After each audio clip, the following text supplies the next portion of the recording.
दोस्तों welcome back our YouTube channel ubiquitous study. कैसे हैं आप सभी लोग? उम्मीद करते हैं कि आप लोग अच्छे होंगे। तो दोस्तों जैसा कि हम लोगों को पता है कि कल से हमारा यूपी कांस्टेबल का एग्ज़ाम है, यानी कि ये कब है? 23 है, 24 है, 25, 30 और 31, यानी कि 5 दिन एग्ज़ाम है दोस्तों। दोनों मीटिंग है। तो ये दोस्तों ये जो हमारा प्रैक्टिस सेट है यह सामान्य अध्ययन का है। यह जो है सामान्य अध्ययन का है, यानी कि जीएस का है। और यदि आप लोगों ने अभी तक जीएस नहीं पढ़ा है, आप लोगों को जीएस बिल्कुल भी नहीं तैयार है, तो आप लोग यह जो प्रैक्टिस है यह रिवीजन क्लास है। यह लगभग दोस्तों 200 प्लस क्वेश्चन इसमें हैं जीएस के। इसमें करंट अफेयर्स भी मिल जाएंगे आपको और जीएस भी मिल जाएंगे। तो इसको आप लोग जरूर कर लीजिएगा, चूंकि ये हमारे एग्जाम के लिए बहुत ही महत्वपूर्ण है। तो आइए हम लोग शुरू करते हैं। हमारा पहला क्वेश्चन है, निम्नलिखित में से किस राष्ट्र के संविधान से प्रेरित होकर भारत ने अपने संविधान में नीति निर्देशक सिद्धांतों की विशेषता जोड़ी है?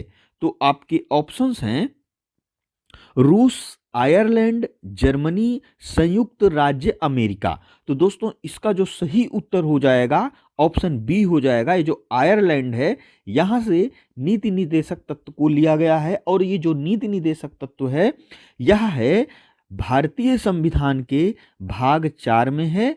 और अनुच्छेद कितना है? तो अनुच्छेद है 36 से 51 के बीच में ये नीति निर्देशक तत्व हैं। हमारा अगला क्वेश्चन है, लोकप्रिय कुणबी नृत्य किस भारतीय राज्य से संबंधित है? तो आपके ऑप्शंस हैं मिजोरम, सिक्किम, जम्मू कश्मीर और गोवा। तो दोस्तों इसका जो सही उत्तर हो जाएगा ऑप्शन डी हो जाएगा, यह गोवा का है। और दोस्तों ये कुणबी नृत्य है गोवा के जो कुणबी समुदाय के लोग हैं, कुणबी समुदाय के लोग, उन्हीं के द्वारा एक आदिवासी लोक नृत्य है जो इनके द्वारा किया जाता है। और इस नृत्य का जो उद्देश्य होता है वह सामाजिक विषयों को प्रदर्शित करना होता है। तो इसको आप लोग याद रखिएगा। हमारा अगला क्वेश्चन है, भूमि राशि पोर्टल किस मंत्रालय की एक पहल है? तो आपके ऑप्शंस हैं कृषि मंत्रालय, ग्रामीण विकास मंत्रालय, सड़क परिवहन और राजमार्ग मंत्रालय या सहकारिता मंत्रालय। तो दोस्तों इसका जो सही उत्तर हो जाएगा ऑप्शन सी हो जाएगा, सड़क परिवहन और राजमार्ग मंत्रालय। और दोस्तों इसका जो उद्देश्य है वह है राष्ट्रीय राजमार्गों के लिए भूमि अधिग्रहण की प्रक्रिया में तेजी लाना है। हमारा अगला क्वेश्चन है, विश्व जनसंख्या दिवस किस दिन मनाया जाता है? तो आपके ऑप्शंस हैं 5 सितंबर, 11 जुलाई, 15 अगस्त, 2 जून। तो दोस्तों इसका सही उत्तर हो जाएगा ऑप्शन बी, ये जो है 11 जून को मनाया जाता है। और दोस्तों विश्व जनसंख्या दिवस 2023 का जो थीम था वह था एक ऐसी दुनिया की कल्पना करें जहां हम में से सभी, यानी कि विश्व के जितने भी लोग हैं, लगभग 8 अरब लोग हैं, का भविष्य आशाओं और संभावनाओं से भरा हो। हमारा अगला क्वेश्चन है, निम्नलिखित में से कौन यूरोप की सबसे लंबी नदी है? तो आपके ऑप्शंस हैं सेपिक, मेकांग, वोल्गा या जाम्बेजी। तो दोस्तों इसका जो सही उत्तर हो जाएगा ऑप्शन सी हो जाएगा, वोल्गा नदी। हमारा अगला क्वेश्चन है, भारतीय खाद्य निगम यानी कि एफसीआई के माध्यम से भारत सरकार द्वारा किसानों से खरीदे गए खाद्यान्न के भंडार को क्या कहते हैं? यानी कि जो एफसीआई है दोस्तों, यह किसानों से जो खाद्यान्न पदार्थ खरीदती है उसका जो भंडार करती है, यानी कि उसका जो भंडार रखती है, उसको क्या कहते हैं? तो आपके ऑप्शंस हैं सब्सिडी वाला स्टॉक, प्रोत्साहन प्राप्त स्टॉक, बफर स्टॉक या रिटर्न स्टॉक। तो दोस्तों इसका जो सही उत्तर हो जाएगा ऑप्शन सी हो जाएगा, बफर स्टॉक। हमारा अगला क्वेश्चन है, जीवित जड़ सेतु भारत के किस राज्य में देखी जाने वाली एक दुर्लभ पारिस्थितिक दृश्य है? तो आपके ऑप्शंस हैं मिजोरम, पश्चिम बंगाल, सिक्किम या मेघालय। तो दोस्तों इसका जो सही उत्तर हो जाएगा ऑप्शन डी हो जाएगा, मेघालय। और दोस्तों ये जो है जीवित जड़ सेतु क्या होता है, तो इस चित्र में देखिए, इस चित्र में आपको दिख रहा है, इसी को कहते हैं, इसी तरह से, यानी कि जो पौधे होते हैं, जो पेड़ होते हैं, उनकी जड़ों से एक सेतु बनाया जाता है। आप इस चित्र में देख सकते हैं, इसी तरह से होता है, इसी को जीवित जड़ सेतु कहते हैं। हमारा अगला क्वेश्चन है, फ्लाइट ऑफ पीजन्स पुस्तक के लेखक कौन हैं? तो आपके ऑप्शंस हैं गीता पीरामल, शोभा डे, रस्किन बॉन्ड या सुधा मूर्ति। तो दोस्तों इसका जो सही उत्तर हो जाएगा ऑप्शन सी हो जाएगा। ये जो रस्किन बॉन्ड है यही फ्लाइट ऑफ पीजन्स पुस्तक के लेखक है। हमारा अगला क्वेश्चन है, हाल ही में किस भारतीय ने अटलांटिक की सबसे ऊंची चोटी माउंट विंसन पर सफलतापूर्वक चढ़ाई की है? तो आपके ऑप्शंस हैं अरुणिमा सिन्हा, लवराज सिंह धर्मसक्तु, शेख हसन खान या अंशु जाम सेम्पा। तो दोस्तों इसका जो सही उत्तर हो जाएगा ऑप्शन सी हो जाएगा, शेख हसन खान। हमारा अगला क्वेश्चन है, ब्रेटन वुड्स समझौते ने निम्नलिखित में से किस संस्थान का निर्माण किया?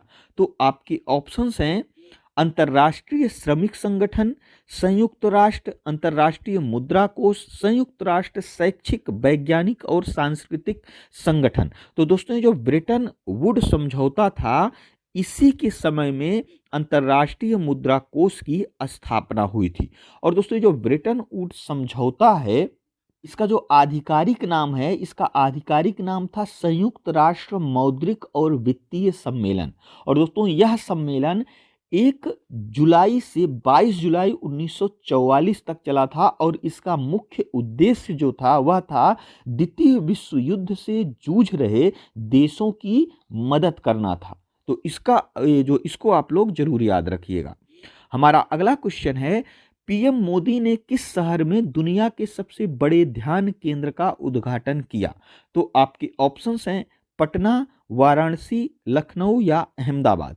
तो दोस्तों इसका जो सही उत्तर हो जाएगा ऑप्शन बी हो जाएगा, वाराणसी में किया है। हमारा अगला क्वेश्चन है, जुलाई 2022 में प्रधानमंत्री नरेंद्र मोदी ने अखिल भारतीय शिक्षा समागम का उद्घाटन कहाँ किया था? तो आपके ऑप्शंस हैं लखनऊ, गोरखपुर, आगरा या वाराणसी। तो दोस्तों इसका भी सही उत्तर हो जाएगा ऑप्शन डी, वाराणसी। दोस्तों ये जो करंट अफेयर्स है हमारा, ये लगभग आप पिछले एक साल तक का जरूर तैयार कर लीजिएगा, क्योंकि ज़्यादा से ज़्यादा संभावना है कि आपका कम से कम पीछे का एक साल तक जरूर करंट अफेयर्स पूछा जाएगा। हमारा अगला क्वेश्चन है, अंतर्राष्ट्रीय पर्वतीय दिवस किस तारीख को मनाया जाता है? तो आपके ऑप्शंस हैं 11 दिसंबर, 13 जनवरी, 14 नवंबर या 2 अक्टूबर। तो दोस्तों इसका जो सही उत्तर हो जाएगा ऑप्शन ए हो जाएगा, 11 दिसंबर को मनाया जाता है। और दोस्तों यह जो पहली बार है, यह पहली बार 2003 को मनाया गया था। तो इसको आप लोग याद रखिएगा। हमारा अगला क्वेश्चन है, 5वें खेलो इंडिया यूथ गेम्स 2023 का आयोजन किस राज्य में किया गया? तो आपके ऑप्शंस हैं उत्तर प्रदेश, मध्य प्रदेश, गुजरात, महाराष्ट्र। तो दोस्तों इसका जो सही उत्तर हो जाएगा ऑप्शन बी हो जाएगा, ये जो है मध्य प्रदेश में किया गया था। हमारा अगला क्वेश्चन है, अंडे की जर्सी यानी कि जो पीला भाग होता है में कौन सा 90% से अधिक विटामिन होता है? तो आपके ऑप्शंस हैं विटामिन B12, विटामिन के, विटामिन सी या विटामिन ए। तो दोस्तों इसका जो सही उत्तर हो जाएगा ऑप्शन ए हो जाएगा, विटामिन 12 जो होता है वह 90% से अधिक पाया जाता है। हमारा अगला क्वेश्चन है, चीन का राष्ट्रीय खेल कौन सा है? तो आपके ऑप्शंस हैं क्रिकेट, फुटबॉल, टेबल टेनिस या रग्बी। तो दोस्तों इसका जो सही उत्तर हो जाएगा ऑप्शन सी हो जाएगा, टेबल टेनिस। हमारा अगला क्वेश्चन है, बादशाह अकबर ने बुलंद दरवाजा किस वर्ष बनवाया था? तो आपके ऑप्शंस हैं 1534, 1502, 1526 या 1601। तो दोस्तों इसका जो सही उत्तर हो जाएगा ऑप्शन डी हो जाएगा, 1601 में बनवाया था। दोस्तों अकबर ने बुलंद दरवाजा जो कि फतेहपुर सीकरी में है का निर्माण गुजरात विजय की याद में बनवाया था। किसकी याद में बनवाया था? जो जब गुजरात विजय किया था उसी के उपलक्ष्य में अकबर ने बुलंद दरवाजे का निर्माण कराया था। हमारा अगला क्वेश्चन है, किस क्रिकेट खिलाड़ी को अर्जुन पुरस्कार से सम्मानित किया जाएगा? तो दोस्तों आपके ऑप्शंस हैं रोहित शर्मा, मोहम्मद शमी, सूर्य कुमार यादव या शुभमन गिल। तो दोस्तों इसका जो सही उत्तर हो जाएगा ऑप्शन बी हो जाएगा, मोहम्मद शमी को किया जाएगा। दोस्तों वनडे विश्व कप 2023 में शानदार प्रदर्शन के लिए मोहम्मद शमी को देश का प्रतिष्ठित खेल अर्जुन पुरस्कार से सम्मानित किया जाएगा, तो इसको आप लोग याद रखिएगा। हमारा अगला क्वेश्चन है, अजमेर में उर्स महोत्सव की किस सूफी संत की पुण्यतिथि के रूप में मनाया जाता है? तो आपके ऑप्शंस हैं ख्वाजा मोइनुद्दीन चिश्ती, सलीम चिश्ती, हजरत निजामुद्दीन या मियाँ मीर। तो दोस्तों इसका जो सही उत्तर हो जाएगा ऑप्शन ए हो जाएगा, ख्वाजा मोइनुद्दीन चिश्ती के पुण्यतिथि के रूप में मनाया जाता है। हमारा अगला क्वेश्चन है, नमक सत्याग्रह आंदोलन के लिए महात्मा गांधी ने लगभग कितनी दूरी तय की थी? तो आपके ऑप्शंस हैं 350 मील, 400 मील, 240 मील या 123 मील। तो दोस्तों इसका जो सही उत्तर हो जाएगा ऑप्शन सी हो जाएगा, 240 मील। दोस्तों एक चीज इसमें याद रखिएगा, कहीं कहीं पर आपको मिलेगा 241 मील, ये भी कहीं कहीं पर मिलता है और कहीं कहीं पर 240 मिलता है, इसलिए आप कंफ्यूज मत होइएगा। आपके एग्जाम में अगर पूछा जाएगा तो इन दोनों में से कोई एक ही ऑप्शन रहेगा, और अगर खुदा ना खास्ता अगर दोनों ऑप्शन आ जाता है तो आप लोग इसको लगाइएगा, 240 मील को लगाइएगा।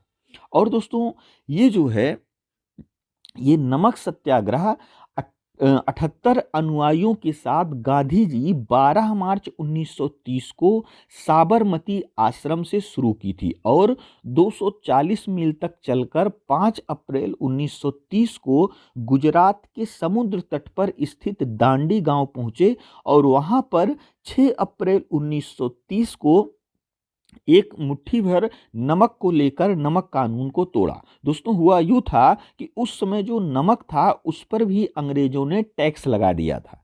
इसी के उपलक्ष्य में महात्मा गांधी ने नमक सत्याग्रह चालू किया था। हमारा अगला क्वेश्चन है, मछली के समूह को क्या कहा जाता है? यानी कि दोस्तों जो मछलियां होती हैं उसके समूह को, यानी कि एक जगह कई मछलियां हैं तो उसके समूह को क्या कहा जाता है? तो आपके ऑप्शंस हैं स्टैंडर्ड, बस, सेना या स्कूल। तो दोस्तों इसका जो सही उत्तर हो जाएगा ऑप्शन डी हो जाएगा, स्कूल। और दोस्तों इससे यानी कि मछली के समूह को स्कूल तो कहा ही जाता है, साथ में सोल भी कहा जाता है। क्या कहा जाता है? सोल। तो इसको आप लोग याद रखिएगा। हमारा अगला क्वेश्चन है, मेजर ध्यानचंद खेल रत्न पुरस्कार 2023 से कितने लोगों को सम्मानित किया जाएगा? तो आपके ऑप्शंस हैं 2, 3, 4, 5। तो दोस्तों इसका जो सही उत्तर हो जाएगा ऑप्शन ए हो जाएगा, 2 लोगों को, यानी मेजर ध्यानचंद खेल रत्न पुरस्कार 2023 से 2 लोगों को सम्मानित किया जाएगा। हमारा अगला क्वेश्चन है, फ्रांस का यात्री फ्रांसवा बर्नियर किस वर्ष भारत आया? तो आपके ऑप्शंस हैं 1656, 1678, 1658 या 1662। तो दोस्तों इसका जो सही उत्तर हो जाएगा ऑप्शन ए हो जाएगा, 1656 में आया था। और दोस्तों ये जो फ्रांसवा बर्नियर था ये जो है एक फ्रांस का एक यात्री था जो भारत आया था। हमारा अगला क्वेश्चन है, प्रागैतिहासिक काल के पहले युग को क्या कहा जाता है? तो आपके ऑप्शंस हैं नवपाषाण युग, धातु युग, ताम्रपाषाण युग या पुरापाषाण युग। तो दोस्तों इसका जो सही उत्तर हो जाएगा ऑप्शन डी हो जाएगा, पुरापाषाण युग कहा जाता है। और दोस्तों ये जो पुरापाषाण युग है इसकी शुरुआत 2.5 लाख से ये है 10,000 ईसा पूर्व तक माना जाता है इसका पूरा पाषाण काल युग का समय। हमारा अगला क्वेश्चन है 103वां संवैधानिक संशोधन किससे संबंधित है? तो आपके ऑप्शंस हैं आर्थिक आरक्षण, महिला आरक्षण, शिक्षा का अधिकार या शोषण के विरुद्ध अधिकार। तो दोस्तों इसका जो सही उत्तर हो जाएगा ऑप्शन ए हो जाएगा आर्थिक आरक्षण। हमारा अगला क्वेश्चन है निम्नलिखित में से किसने भारत की रियासतों को एकीकृत करने में निर्णायक भूमिका निभाई थी? तो आपके ऑप्शंस हैं जवाहरलाल नेहरू, सरदार वल्लभ भाई पटेल, बी आर अम्बेडकर या सी राजगोपालाचारी। तो दोस्तों इसका जो सही उत्तर हो जाएगा ऑप्शन बी हो जाएगा सरदार वल्लभ भाई पटेल ने। हमारा अगला क्वेश्चन है निम्नलिखित में से किस नदी पर हीराकुड बहुउद्देशीय परियोजना का निर्माण हुआ है? तो आपके ऑप्शंस हैं महानदी, चंबल, सतलज या यमुना। तो दोस्तों इसका जो सही उत्तर हो जाएगा ऑप्शन ए हो जाएगा, ये जो है महानदी पर स्थित है। हमारा अगला क्वेश्चन है उत्तर प्रदेश में नवाबगंज पश्चिमी बिहार स्थित है। तो आपके ऑप्शंस हैं गाजियाबाद, गोंडा, रायबरेली या उन्नाव में। तो दोस्तों इसका जो सही उत्तर हो जाएगा ऑप्शन डी उन्नाव में स्थित है। हमारा अगला क्वेश्चन है दुधवा राष्ट्रीय उद्यान किस जनपद में स्थित है? तो आपके ऑप्शंस हैं ललितपुर, पीलीभीत, लखीमपुर खीरी या सोनभद्र। तो दोस्तों इसका जो सही उत्तर हो जाएगा ऑप्शन सी हो जाएगा लखीमपुर खीरी में। और दोस्तों ये जो क्वेश्चन मैं आपको करा रहा हूं, यदि आपको इसकी पीडीएफ की जरूरत है तो दिए गए लिंक से आप हमारे टेलीग्राम चैनल से जुड़ जाइए। आपको वहां जितना भी यहाँ मैं प्रैक्टिस सेट कराऊंगा उसके सारे पीडीएफ वहां पे अवेलेबल होंगे, आप वहां से डाउनलोड कर सकते हैं।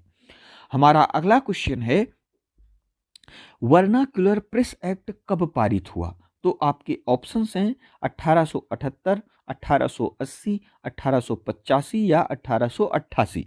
तो दोस्तों इसका जो सही उत्तर हो जाएगा ऑप्शन ए हो जाएगा 1878 में वर्नाक्युलर प्रेस एक्ट पारित हुआ था। और इसका जो मुख्य उद्देश्य था वह जो है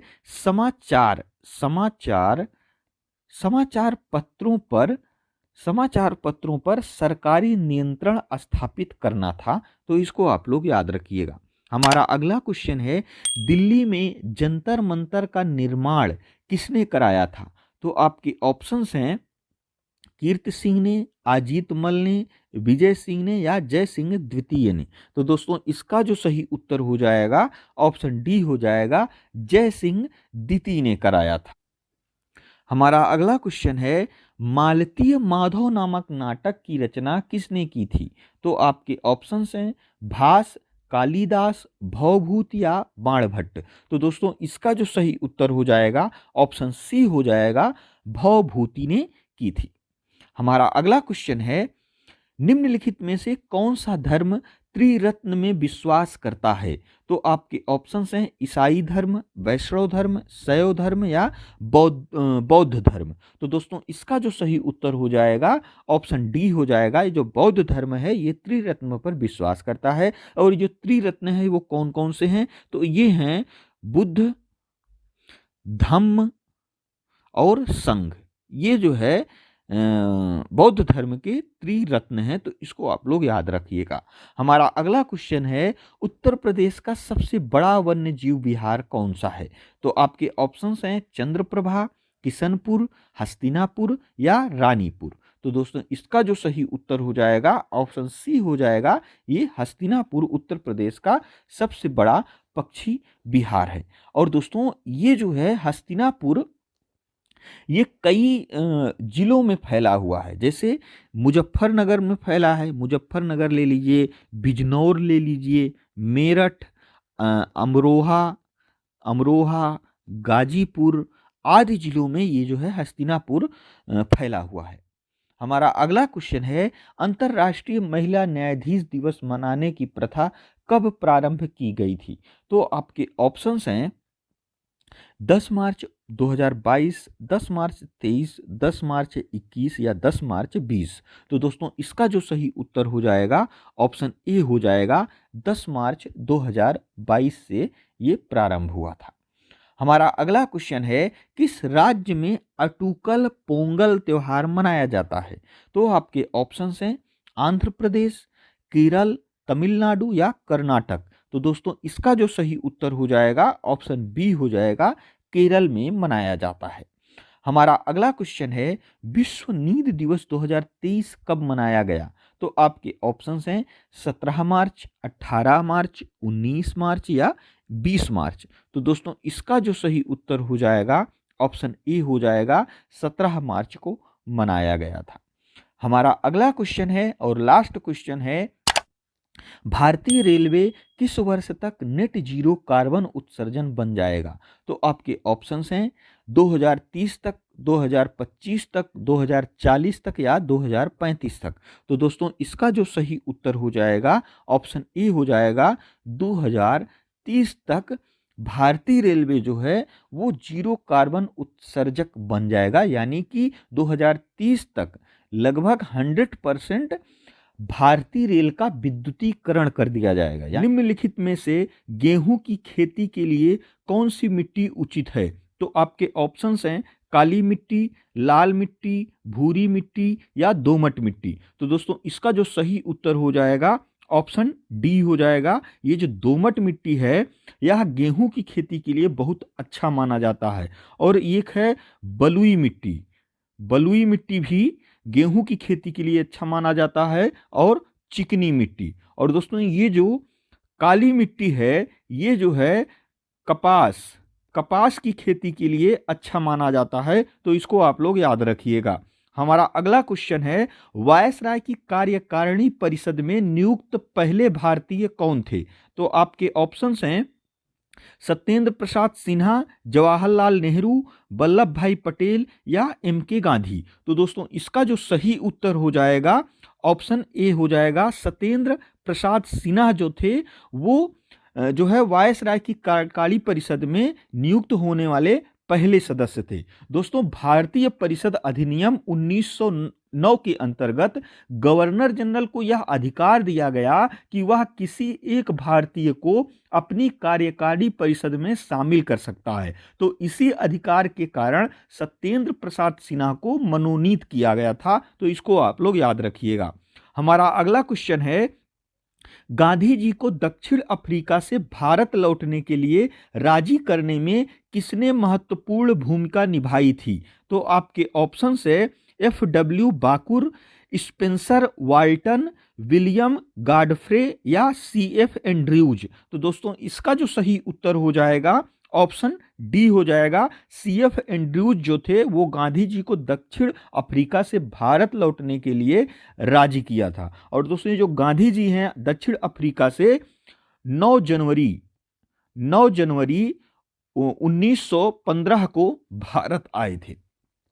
हमारा अगला क्वेश्चन है, बांधों को आधुनिक भारत का मंदिर किसने कहा था? तो आपके ऑप्शंस हैं पंडित जवाहरलाल नेहरू, मोहनदास करमचंद गांधी, सरदार वल्लभ भाई पटेल या पटेल कृष्णा मचारी। तो दोस्तों इसका जो सही उत्तर हो जाएगा ऑप्शन ए हो जाएगा, जवाहरलाल नेहरू ने ऐसा कहा था। दोस्तों पूर्व प्रधानमंत्री जवाहरलाल नेहरू ने भाखड़ा नागल बांध का निर्माण शुरू करते समय यह कहा था कि बांध आधुनिक भारत के मंदिर है। और दोस्तों बांधों का जो निर्माण कार्य है वह भारत में 1948 से शुरू हुआ था।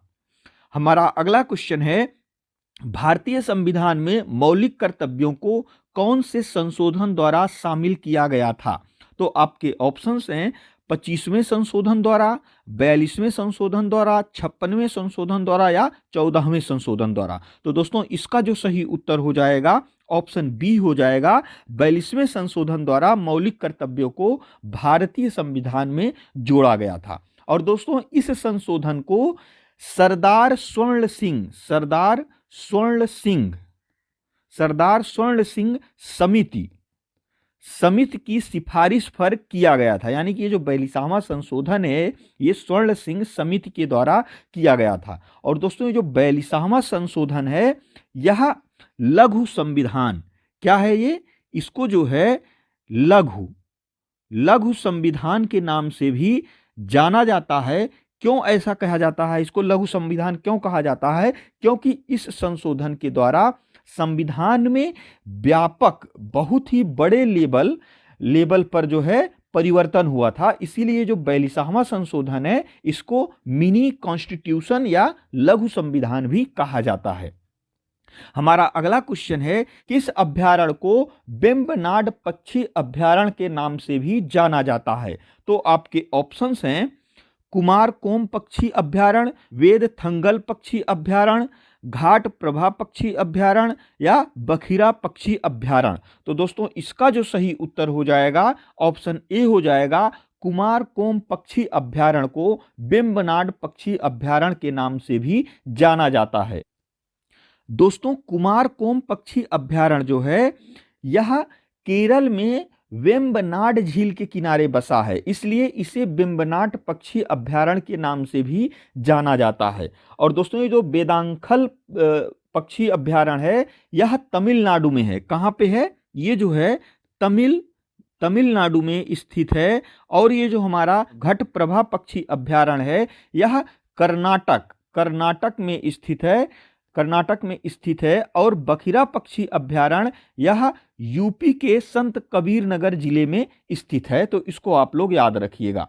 हमारा अगला क्वेश्चन है, भारतीय वन सेवा की स्थापना कब की गई थी? तो आपके ऑप्शंस हैं 1947, 1950, 1951 और 1966। तो दोस्तों इसका जो सही उत्तर हो जाएगा ऑप्शन डी हो जाएगा, इसकी स्थापना 1966 में की गई थी। दोस्तों भारतीय वन सेवा यानी कि IFS और भारतीय प्रशासनिक सेवा यानी कि IAS, भारतीय पुलिस सेवा यानी कि IFS, ये तीनों की जो स्थापना है वह 1951 के अधिनियम के तहत 1966 में की गई थी। हमारा अगला क्वेश्चन है, ग्लोबल पीस इंडेक्स 2023 के अनुसार दुनिया का सबसे शांतिपूर्ण देश कौन सा है? तो आपके ऑप्शंस हैं डेनमार्क, आयरलैंड, न्यूजीलैंड या आइसलैंड। तो दोस्तों इसका जो सही उत्तर हो जाएगा ऑप्शन डी हो जाएगा, आइसलैंड। और दोस्तों इसमें जो भारत है वह है 126वें स्थान पर भारत अपना है। तो इसको आप लोग याद रखिएगा। हमारा अगला क्वेश्चन है, हाल ही में बिहार केसरी पुरस्कार से किसे सम्मानित किया गया है? तो आपके ऑप्शंस हैं शारदा सिन्हा, शांति रॉय, खान सर, आनंद कुमार। तो दोस्तों इसका जो सही उत्तर हो जाएगा ऑप्शन सी हो जाएगा, खान सर को बिहार केसरी पुरस्कार से सम्मानित किया गया। दोस्तों बिहार के जो पहले सीएम थे वो थे श्री कृष्ण सिंह थे। और दोस्तों इन्हीं की जो पुण्यतिथि है 136वीं पुण्यतिथि पर खान सर को यह सम्मान दिया गया। और दोस्तों ये जो श्री रामकृष्ण सिंह हैं यही बिहार केसरी के नाम से जाने जाते हैं। हमारा अगला क्वेश्चन है, एक वयस्क इंसान सामान्य रूप से 24 घंटे में लगभग कितना लीटर मूत्र विसर्जन करता है? तो आपके ऑप्शंस हैं 1.2 लीटर, 2.5 लीटर, 3 लीटर या 1.8 लीटर। तो दोस्तों इसका जो सही उत्तर हो जाएगा ऑप्शन डी हो जाएगा। दोस्तों 24 घंटे में जो इंसान होता है वह 180 लीटर रक्त फिल्टर करता है अपनी किडनी द्वारा। लेकिन इसमें से केवल 1.5 लीटर से 1.8 लीटर तक ही मूत्र का निर्माण होता है। तो इसको आप लोग याद रखिएगा। हमारा अगला क्वेश्चन है, मानव शरीर का कौन सा अंग इंसुलिन पैदा करता है? आपके ऑप्शंस हैं यकृत, अग्नाशय, तिल्ली या पित्ताशय। तो दोस्तों इसका जो सही उत्तर हो जाएगा ऑप्शन बी हो जाएगा, अग्नाशय द्वारा इंसुलिन पैदा होता है। दोस्तों अग्नाशय द्वारा इंसुलिन नामक हार्मोन निकलता है जो शरीर के जो ग्लूकोज होता है ग्लूकोज के स्तर को नियंत्रित करता है। यदि अग्नाशय इंसुलिन नामक हार्मोन्स को निकालना बंद कर देता है तो शरीर में ग्लूकोज का मतलब होता है कोई मीठा चीज, जो भी मीठे चीज होते हैं वो ग्लूकोज होते हैं। तो ऐसा ना करने पर ग्लूकोज की मात्रा शरीर में बढ़ जाती है, जिससे जिससे शुगर नामक बीमारी हो जाती है। हमारा अगला क्वेश्चन है, चुंबकीय चालक घनत्व की इकाई क्या है? तो आपके ऑप्शंस हैं न्यूटन, टेस्ला, अर्ग या वेबर। तो दोस्तों इसका जो सही उत्तर हो जाएगा ऑप्शन बी हो जाएगा, टेस्ला है। और दोस्तों ये जो न्यूटन है यह बल की इकाई है, और जो ये अर्ग है ये है ऊर्जा की इकाई, और वेबर जो होता है वह है चुंबकीय चुंबकीय प्रवाह चुंबकीय प्रवाह का मात्रक है। हमारा अगला क्वेश्चन है, द्रवों का घनत्व मापने के लिए किस उपकरण का उपयोग किया जा सकता है? तो आपके ऑप्शंस हैं एनीमोमीटर, वेवामीटर, यूडियोमीटर या पिक्नोमीटर। तो दोस्तों इसका जो सही उत्तर हो जाएगा ऑप्शन डी हो जाएगा। ये जो पिक्नोमीटर है यह द्रवों का घनत्व मापने के लिए उपयोगी होता है। और दोस्तों ये जो एनीमोमीटर होता है यह होता है हवा की गति और दिशा मापी जाती है। और दोस्तों जो बेवामीटर होता है इससे मिट्टी के यांत्रिक गुणों को मापा जाता है। और दोस्तों यूडियोमीटर इसके द्वारा गैसों की मात्रा में जो परिवर्तन होता है उसको मापा जाता है। हमारा अगला क्वेश्चन है, निम्नलिखित में से कौन सी ग्रीन हाउस गैस नहीं है? तो आपके ऑप्शंस हैं carbon dioxide, organ, methane, nitrous oxide. तो दोस्तों इसका जो सही उत्तर हो जाएगा ऑप्शन बी हो जाएगा। ये जो आर्गन है ये जो है ग्रीन हाउस गैस में नहीं आता है। दोस्तों ग्रीन हाउस गैस ऐसी गैसें होती हैं जो सूर्य से निकलने वाली किरणों को ऑब्जर्व कर लेती हैं, अपने अंदर ऑब्जर्व कर लेती हैं, जो बाहर नहीं जाने देती हैं, जिसके कारण पृथ्वी पर तापमान में वृद्धि होती है। तो वही जो होती हैं ग्रीन हाउस गैसें होती हैं। कुछ मुख्य ग्रीन हाउस गैसें हैं जैसे carbon dioxide, methane, nitrous oxide और जल वाष्प। हमारा अगला क्वेश्चन है, निम्नलिखित में से कौन सी मिट्टी भारत के उत्तरी मैदानों में पाई जाती है? तो दोस्तों आपके ऑप्शंस हैं काली मिट्टी, शुष्क मिट्टी, लेटराइट मिट्टी या जलोढ़ मिट्टी। तो दोस्तों इसका जो सही उत्तर हो जाएगा ऑप्शन डी हो जाएगा। ये जो जलोढ़ मिट्टी हैं ये उत्तरी भारत में बहुत अधिक मात्रा में पाई जाती हैं। हमारा अगला क्वेश्चन है, किस आंदोलन का नेतृत्व मोहम्मद अली और शौकत अली ने किया? तो आपके ऑप्शंस हैं देवबंद आंदोलन, सुल्तानिया आंदोलन, बादशाही आंदोलन या खिलाफत आंदोलन। तो दोस्तों इसका जो सही उत्तर हो जाएगा ऑप्शन डी हो जाएगा, खिलाफत आंदोलन का नेतृत्व किया था। दोस्तों जो खिलाफत आंदोलन है यह 1919 से शुरू हुआ था और 1924 तक चला था। और दोस्तों जो खिलाफत आंदोलन किस लिए शुरू हुआ था? तो ये जो खिलाफत आंदोलन है तुर्की के जो सुल्तान थे, तुर्की के सुल्तान को जो मुसलमान लोग थे वो उनको जो है खलीफा मानते थे। लेकिन प्रथम विश्व युद्ध के समय जब प्रथम विश्व युद्ध समाप्त हुआ, क्योंकि जो तुर्की था वो तुर्की जो है वो जर्मनी का सपोर्टर था। द्वितीय विश्व युद्ध में तुर्की ने जर्मनी का सपोर्ट किया था, यानी कि ब्रिटिश के खिलाफ गया था। इसीलिए जो ब्रिटिश थे वो तुर्की में जो सुल्तान थे जिनको खलीफा कहा जाता था, उस खलीफा के पद को जो है समाप्त कर दिए थे।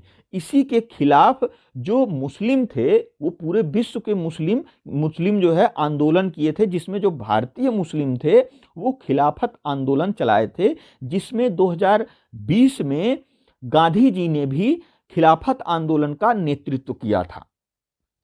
हमारा अगला क्वेश्चन है, हॉर्नबिल महोत्सव निम्न में से किस राज्य में मनाया जाता है? तो आपके ऑप्शंस हैं नागालैंड, पश्चिम बंगाल, सिक्किम या बिहार। तो दोस्तों इसका जो सही उत्तर हो जाएगा ऑप्शन ए हो जाएगा, नागालैंड में मनाया जाता है। खासकर दोस्तों जो नागा जनजाति है नागालैंड में, उन्हीं के द्वारा ये हॉर्नबिल महोत्सव मनाया जाता है। हमारा अगला क्वेश्चन है, निम्नलिखित में से कौन सी मेमोरी है जिसकी भंडारण क्षमता अधिकतम है? तो आपके ऑप्शंस हैं पेटाबाइट यानी कि पीबी, गीगाबाइट यानी कि जीबी, टेराबाइट यानी कि टीबी, मेगाबाइट यानी कि एमबी। तो दोस्तों इसका जो सही उत्तर हो जाएगा ऑप्शन ए हो जाएगा, जो पेटाबाइट है इसकी भंडारण क्षमता इन तीनों से अधिक होती है। और इसके बाद किसकी होती है? इसके बाद टेराबाइट की होती है, फिर मेगाबाइट की होती है, फिर उसके बाद फिर गीगाबाइट की होती है, गीगाबाइट के बाद मेगाबाइट की होती है। हमारा अगला क्वेश्चन है, ऑस्ट्रेलिया के किस शहर ने कॉमनवेल्थ गेम्स 2026 की मेजबानी न करने का फैसला किया है? तो आपके ऑप्शंस हैं गोल्ड कोस्ट, पर्थ, सिडनी या विक्टोरिया। तो दोस्तों इसका जो सही उत्तर हो जाएगा ऑप्शन डी हो जाएगा, विक्टोरिया ने जो है कॉमनवेल्थ गेम्स 2026 की मेजबानी करने से इनकार कर दिया है। हमारा अगला क्वेश्चन है, भारतीय राष्ट्रीय कांग्रेस के लाहौर अधिवेशन ने किस वर्ष में 26 जनवरी को स्वतंत्रता दिवस के रूप में मनाने की घोषणा की थी? तो आपके ऑप्शंस हैं 1920, 1935, 1930, 1942। तो दोस्तों इसका जो सही उत्तर हो जाएगा ऑप्शन सी हो जाएगा। इसमें जो है 1930 में लाहौर अधिवेशन में स्वतंत्रता दिवस के रूप में मनाने की घोषणा की थी। कब? 26 जनवरी को, 26 जनवरी को। लेकिन दोस्तों बाद में यह बदल कर किसी कारणवश यह 15 अगस्त हो गया, 15 अगस्त हो गया। हमारा अगला क्वेश्चन है, किस भारतीय राज्य में हरेला पर्व आयोजित किया जाता है? तो आपके ऑप्शंस हैं उत्तराखंड, त्रिपुरा, नागालैंड या पश्चिम बंगाल। तो दोस्तों इसका जो सही उत्तर हो जाएगा ऑप्शन ए हो जाएगा, उत्तराखंड में मनाया जाता है। और दोस्तों यह त्योहार वृक्षारोपण से संबंधित है। हमारा अगला क्वेश्चन है, हुमायूं द्वारा लड़े गए 4 प्रमुख युद्धों का तिथि अनुसार सही क्रम अंकित करें। युद्ध स्थलों के नाम अंकित हैं। तो दोस्तों इसका जो सही उत्तर हो जाएगा ऑप्शन बी हो जाएगा, दोहरिया का युद्ध लड़ा गया था। ये दोहरिया का युद्ध कब लड़ा गया था? तो दोहरिया का युद्ध लड़ा गया था 1532 ईस्वी में। उसके बाद चौसा का युद्ध लड़ा गया था 1539 ईस्वी में। फिर उसके बाद बिलग्राम या इसी को कन्नौज का युद्ध कहते हैं, ये लड़ा गया था 1540 ईस्वी में। और सबसे लास्ट में सरहिंद का युद्ध लड़ा गया था, ये लड़ा गया था 1555 ईस्वी में। इसी युद्ध के विजय के बाद हुमायूं ने दिल्ली पर पुनः शासन किया। हमारा अगला क्वेश्चन है, अल्बुकर्क ने गोवा को 1510 ईस्वी में किससे छीना था? तो आपके ऑप्शंस हैं राजा जमोरिन से, बीजापुर के सुल्तान से, फ्रांस से या इंग्लैंड से। तो दोस्तों इसका जो सही उत्तर हो जाएगा ऑप्शन बी हो जाएगा, बीजापुर के सुल्तान से छीना था। और उस समय जो बीजापुर का सुल्तान था वह कौन था? तो वह था इस्माइल आदिल शाह। हमारा अगला क्वेश्चन है, अशोक ने श्रीलंका में बौद्ध धर्म का प्रचार हेतु किसे भेजा? तो आपके ऑप्शंस हैं महेंद्र, संघमित्रा या ए और बी दोनों या फिर महारक्षित। तो दोस्तों इसका जो सही उत्तर हो जाएगा ऑप्शन सी हो जाएगा, ए और बी, यानी कि जो श्रीलंका में बौद्ध धर्म का प्रचार हेतु महेंद्र और संघमित्रा को भेजा गया था अशोक द्वारा। और दोस्तों ये जो महारक्षित हैं इनको कहाँ भेजा गया था? तो इनको जो है ग्रीस में भेजा गया था बौद्ध धर्म का प्रचार करने के लिए। हमारा अगला क्वेश्चन है, 2025 में 24वें एशियाई तीरंदाजी चैंपियनशिप की मेजबानी कौन सा देश करेगा? तो दोस्तों आपके ऑप्शंस हैं थाईलैंड, भारत, बांग्लादेश या फिर चीन। तो दोस्तों इसका जो सही उत्तर हो जाएगा ऑप्शन सी, बांग्लादेश। हमारा अगला क्वेश्चन है, वनडे विश्व कप 2023 में सर्वाधिक विकेट लेने वाले गेंदबाज कौन हैं? तो आपके ऑप्शंस हैं जसप्रीत बुमराह, मोहम्मद शमी, रविचंद्र अश्विन या रविंद्र जडेजा। तो दोस्तों इसका जो सही उत्तर हो जाएगा ऑप्शन बी हो जाएगा, मोहम्मद शमी। हमारा अगला क्वेश्चन है, हाल ही में किसे केरल में सर्वोच्च नागरिक सम्मान केरल ज्योति से सम्मानित किया गया है? तो आपके ऑप्शंस हैं एमटी वासुदेवन नायर, अनुज मेहता, पीयूष गोयल या डॉक्टर तपन सैकिया। तो दोस्तों इसका जो सही उत्तर हो जाएगा ऑप्शन ए हो जाएगा, एमटी वासुदेवन नायर को सम्मानित किया गया। हमारा अगला क्वेश्चन है, दिल्ली के लाल किले का निर्माण किसने करवाया था? तो आपके ऑप्शंस हैं अकबर, नूरजहां, जहांगीर या शाहजहां। तो दोस्तों इसका सही उत्तर हो जाएगा ऑप्शन डी, शाहजहां ने करवाया था। हमारा अगला क्वेश्चन है, भारतीय राष्ट्रीय कांग्रेस में निम्न में से किसको नरम दलीय नेता के तौर पर नहीं जाना जाता है? दोस्तों हुआ यूं था कि सूरत अधिवेशन में 1907 में जो कांग्रेस थी उसका दो भागों में विभाजन हो गया था, यानी आपसी जो मतभेद था उसके कारण दो गुटों में बट गया था। जो पहला गुट था नरम दल था और दूसरा गुट था गरम दल।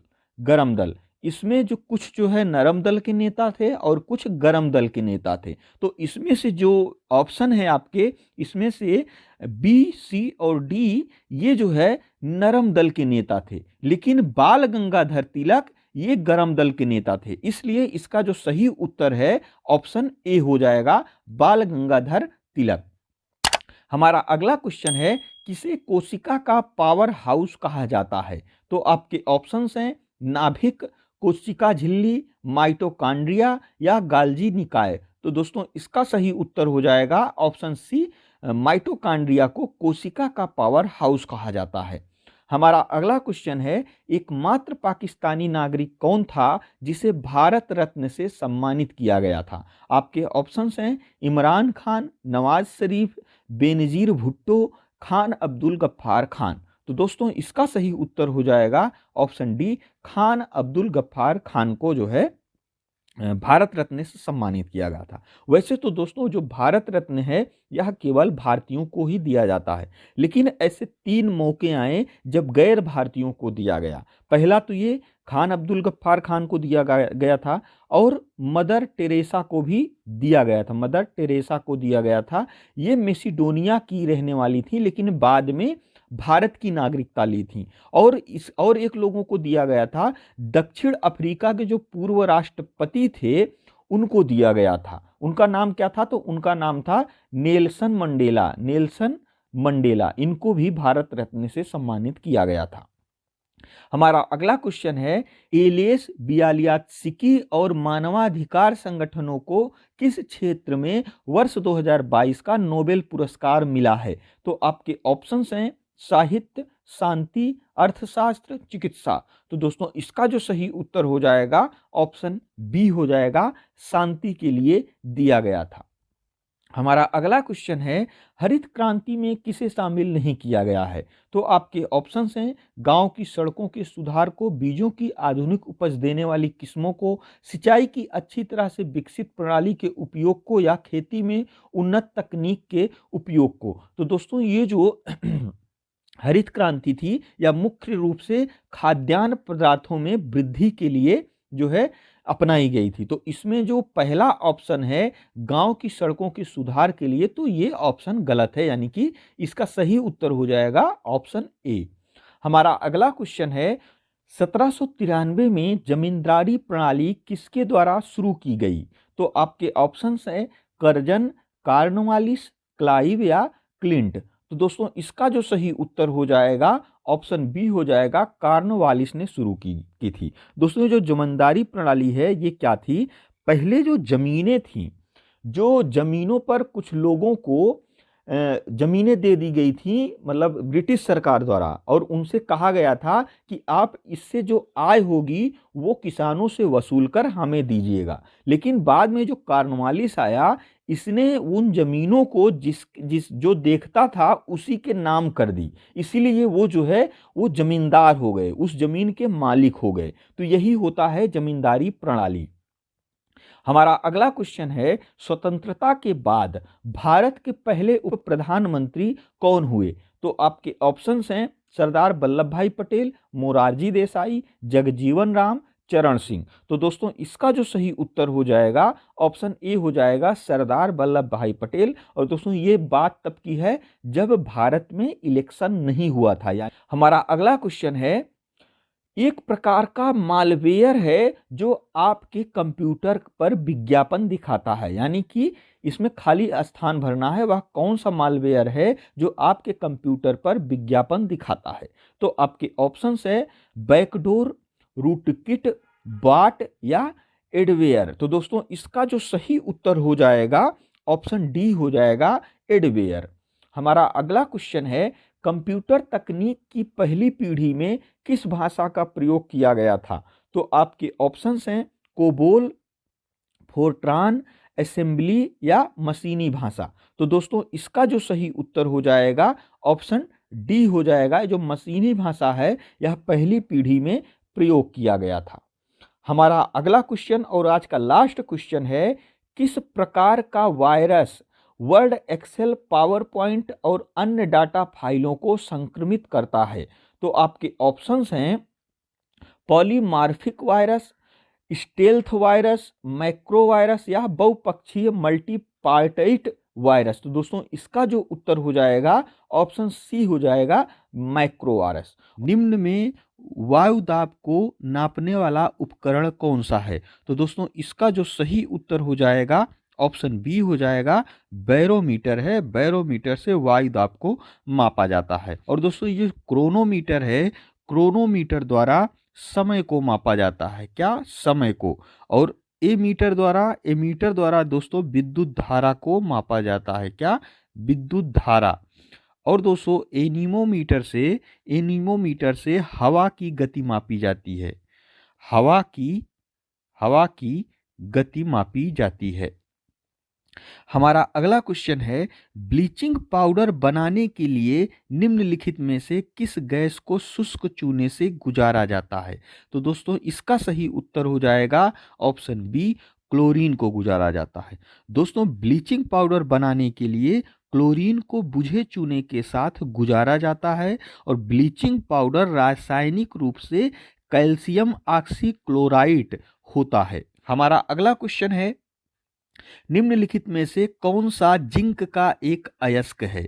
तो दोस्तों इसका सही उत्तर हो जाएगा ऑप्शन सी, स्फटिक है। और दोस्तों जिंक के दो और इंपॉर्टेंट अयस्क होते हैं, जिसमें पहला नाम है कैलामाइन। क्या नाम है? कैलामाइन। और एक होता है जिसका नाम है जिंक ब्लेंड। हमारा अगला क्वेश्चन है, फीफा विश्व रैंकिंग 2023 में कौन शीर्ष पर रहा है? तो दोस्तों इसका सही उत्तर हो जाएगा ऑप्शन डी, अर्जेंटीना था। और दोस्तों भारत 99वें स्थान पर था। और दोस्तों फीफा जो खेल होता है ये फुटबॉल होता है। हमारा अगला क्वेश्चन है, निम्नलिखित में से कौन सा ज्वालामुखी अंटार्कटिका का एकमात्र सक्रिय ज्वालामुखी है? तो दोस्तों इसका जो सही उत्तर हो जाएगा ऑप्शन ए हो जाएगा, माउंट इरेबल जो है ये ज्वालामुखी अंटार्कटिका का एक सक्रिय ज्वालामुखी है। सक्रिय ज्वालामुखी का मतलब इसमें सक्रिय ज्वालामुखी से हमेशा यानी कि 24 घंटे लावा निकलता रहता है। हमारा अगला क्वेश्चन है, भूकंप की तीव्रता मापने वाला पैमाना कौन सा है? तो दोस्तों इसका सही उत्तर हो जाएगा ऑप्शन ए, रिक्टर पैमाना भूकंप की तीव्रता मापता है। हमारा अगला क्वेश्चन है, किस महाद्वीप में कोई ठंडा मौसम नहीं होता है? तो दोस्तों अफ्रीका एक ऐसा महाद्वीप है जहां ठंड का मौसम नहीं होता है। हमारा अगला क्वेश्चन है, उष्णकटिबंधीय चक्रवात विश्व में विभिन्न नाम से जाने जाते हैं। विश्व के किस भाग में इसे हरिकेन के नाम से जाना जाता है? तो दोस्तों इसका जो सही उत्तर हो जाएगा ऑप्शन सी हो जाएगा, अटलांटिक में इसे हरिकेन के नाम से जाना जाता है। और दोस्तों इसको जो है चीन में किस नाम से जाना जाता है? चीन में जाना जाता है टाइफून नाम से जाना जाता है। और दोस्तों ऑस्ट्रेलिया में इसे जाना जाता है विली विली। किस नाम से जाना जाता है? विली और विली नाम से जाना जाता है। और भारत में इसको चक्रवात के नाम से जाना जाता है। हमारा अगला क्वेश्चन है घोष वाक्य हमारी जनगणना हमारा भविष्य। हमारी जनगणना हमारा भविष्य निम्नलिखित में से किस वर्ष में की गई जनगणना का घोष वाक्य था? तो दोस्तों इसका सही उत्तर हो जाएगा ऑप्शन डी, 2011 का घोष वाक्य था। हमारा अगला क्वेश्चन है गरीबी रेखा से नीचे के लोगों का अनुपात किसके द्वारा अनुमानित किया जाता है? तो दोस्तों इसका जो सही उत्तर हो जाएगा ऑप्शन बी हो जाएगा लोगों की संख्या के अनुपात से। दोस्तों गरीबी रेखा से नीचे जीवन व्यतीत कर रहे लोगों का अध्ययन राष्ट्रीय नमूना सर्वेक्षण संगठन यानी कि NSSO करता है। निर्धनों की संख्या ज्ञात करने हेतु काउंट विधि का प्रयोग किया जाता है और इस काउंट विधि के अनुसार किसी देश के कुल निर्धनों तथा कुल जनसंख्या के अनुपात में 100 से गुणा करके निर्धनता की संख्या का आधिकारिक गुणांक प्राप्त होता है। इसमें एक सूत्र होता है जो से किसी देश के जो कुल निर्धन होते हैं, किसी देश के कुल निर्धन बटे उस देश की कुल जनसंख्या गुणे 100 अगर कर देंगे तो आधिकारिक गुणांक प्राप्त हो जाएगा। हमारा अगला क्वेश्चन है 2001 से 2011 में किस राज्य ने नकारात्मक जनसंख्या वृद्धि दर्ज की? तो दोस्तों इसका सही उत्तर हो जाएगा ऑप्शन सी, नागालैंड। नकारात्मक जनसंख्या वृद्धि का मतलब ये हुआ दोस्तों, वैसे तो जो जनसंख्या है वह अगर 10 साल में किसी राज्य की जनसंख्या का आकलन करेंगे तो वो बढ़ा ही रहेगा। जैसे किसी राज्य की जनसंख्या 100% है, 10 साल के बाद अगर इसको जो है काउंट किया जाएगा, जनगणना की जाएगी तो ये मान के चलिए आ गया 110%। ये हम आपको एक एग्जाम्पल बता रहे हैं। तो इसमें कहा जाएगा कि उस राज्य की जनसंख्या में 10 वर्ष में 10% की वृद्धि हुई। लेकिन नागालैंड में ऐसा नहीं हुआ। यहाँ जैसे मान के चलिए 100% जनसंख्या है तो घटकर 98% हो गई, यानी कि इसमें 10 साल में 2% जनसंख्या की कमी हुई। तो वही होता है एक जो है नकारात्मक जनसंख्या वृद्धि दर। हमारा अगला क्वेश्चन है किस टीम ने सैयद मुश्ताक अली ट्रॉफी 2023 का खिताब जीता है? तो दोस्तों इसका सही उत्तर हो जाएगा ऑप्शन बी, पंजाब ने जीता है। ये वडोदरा को हराकर पंजाब ने जीता है। हमारा अगला क्वेश्चन है केंद्र सरकार द्वारा बुनियादी शिक्षा को बढ़ावा देने के लिए कौन सा ऐप लॉन्च किया गया है? तो दोस्तों इसका सही उत्तर हो जाएगा ऑप्शन बी, उल्लास। क्या नाम है इसका? इसका नाम है उल्लास। हमारा अगला क्वेश्चन है वर्ष 2023 का लोकमान्य तिलक राष्ट्रीय पुरस्कार किसे दिया गया है? तो दोस्तों इसका सही उत्तर हो जाएगा ऑप्शन बी, नरेंद्र मोदी को दिया गया है। हमारा अगला क्वेश्चन है नेहरू मेमोरियल संग्रहालय और पुस्तकालय का नाम बदलकर क्या रखा गया है? तो दोस्तों इसका सही उत्तर हो जाएगा ऑप्शन ए, PM संग्रहालय और पुस्तकालय। हमारा अगला क्वेश्चन है उत्तर प्रदेश में संपूर्णानंद संस्कृत विश्वविद्यालय कहाँ स्थित है? तो दोस्तों इसका सही उत्तर हो जाएगा ऑप्शन डी, वाराणसी में स्थित है। हमारा अगला क्वेश्चन है सरदार वल्लभ भाई पटेल कृषि और तकनीकी विश्वविद्यालय उत्तर प्रदेश के किस जिले में स्थित है? तो दोस्तों इसका सही उत्तर हो जाएगा ऑप्शन सी, मेरठ में स्थित है। हमारा अगला क्वेश्चन है प्रसिद्ध सितार वादक नवाब इनायत खान उत्तर प्रदेश के किस शहर से संबंधित थे? तो दोस्तों इसका सही उत्तर हो जाएगा ऑप्शन बी, इटावा से संबंधित थे।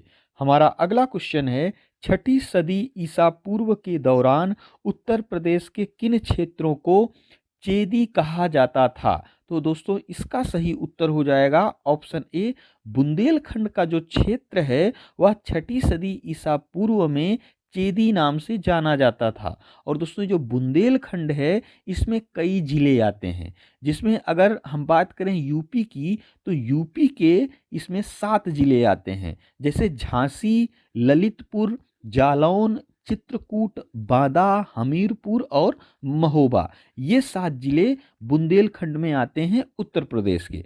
और मध्य प्रदेश के 6 जिले आते हैं, जो नाम है पन्ना, दतिया, दमोह, सागर, टीकमगढ़ और छतरपुर। ये 6 जिले एमपी के आते हैं और 7 जिले यूपी के आते हैं। ये मिला के सारे 13 जिले मिलाकर बुंदेलखंड कहा जाता है। हमारा अगला क्वेश्चन है, निम्नलिखित में से किस स्थान पर कुंभ मेला नहीं होता है? तो दोस्तों इसका जो सही उत्तर हो जाएगा ऑप्शन डी हो जाएगा, वाराणसी में कुंभ मेला नहीं होता है। भारत में दोस्तों कुल 4 शहरों में कुंभ मेले होते हैं, जिसमें पहला है हरिद्वार। हरिद्वार में कुंभ मेला होता है और हरिद्वार गंगा नदी के किनारे बसा है और ये कहाँ है? ये है यूके में, यानी कि उत्तराखंड में है। और दोस्तों दूसरा है प्रयागराज। क्या है? प्रयागराज।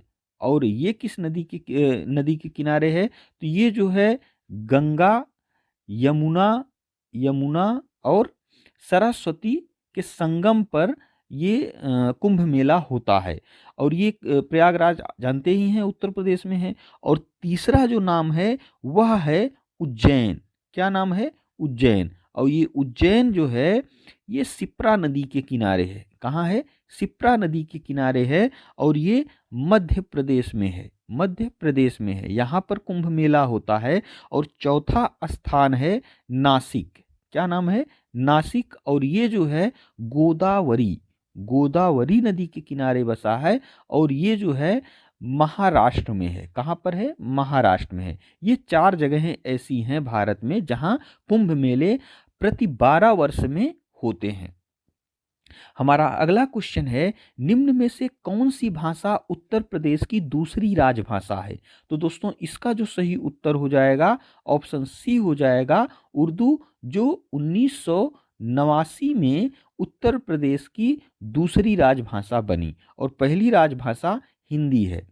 हमारा अगला क्वेश्चन है, निम्न में से कौन सा राज्य उत्तर प्रदेश का सीमावर्ती राज्य है? यानी कि इसमें से ऐसा कौन सा राज्य है जिसकी सीमा उत्तर प्रदेश से लगती है? तो दोस्तों इसका सही उत्तर हो जाएगा ऑप्शन ए, राजस्थान की। दोस्तों उत्तर प्रदेश से कुल 8 राज्य और 1 केंद्र शासित प्रदेश की सीमा लगती है, जिसमें जो 8 राज्य कौन कौन से हैं? तो वो 8 राज्य हैं उत्तराखंड, हिमाचल प्रदेश, हरियाणा, राजस्थान, मध्य प्रदेश, छत्तीसगढ़, बिहार, झारखंड और ये एक है केंद्र शासित प्रदेश दिल्ली। ये 9 ऐसे हैं जो उत्तर प्रदेश की सीमा से लगते हैं। हमारा अगला क्वेश्चन है, केंद्रीय रिजर्व पुलिस बल का मुख्यालय निम्नलिखित में से किस शहर में स्थित है?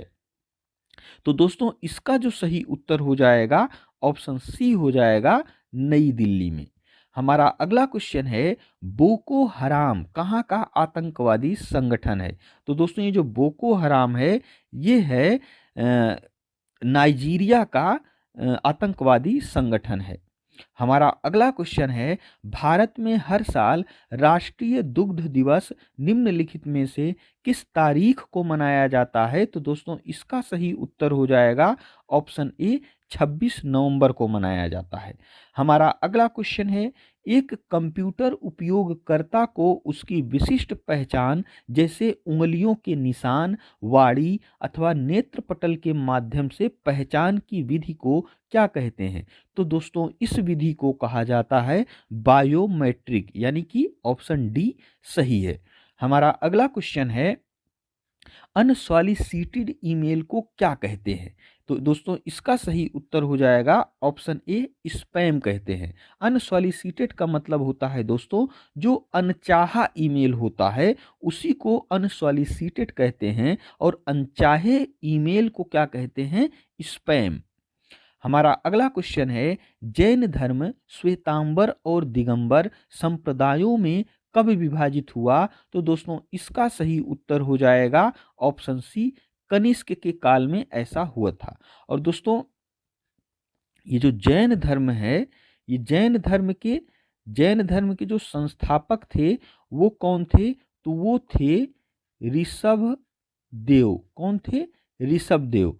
और दोस्तों जैन धर्म ये जो है आपसी मतभेद के कारण ये दो भागों में बट गया था। जो पहला भाग था वे एक श्वेतांबर और एक दिगंबर। ये जो श्वेतांबर है इसके संस्थापक थे स्थूल बाहु। कौन थे? स्थूल बाहु। और ये दिगंबर के संस्थापक कौन थे? ये थे भद्र बाहु।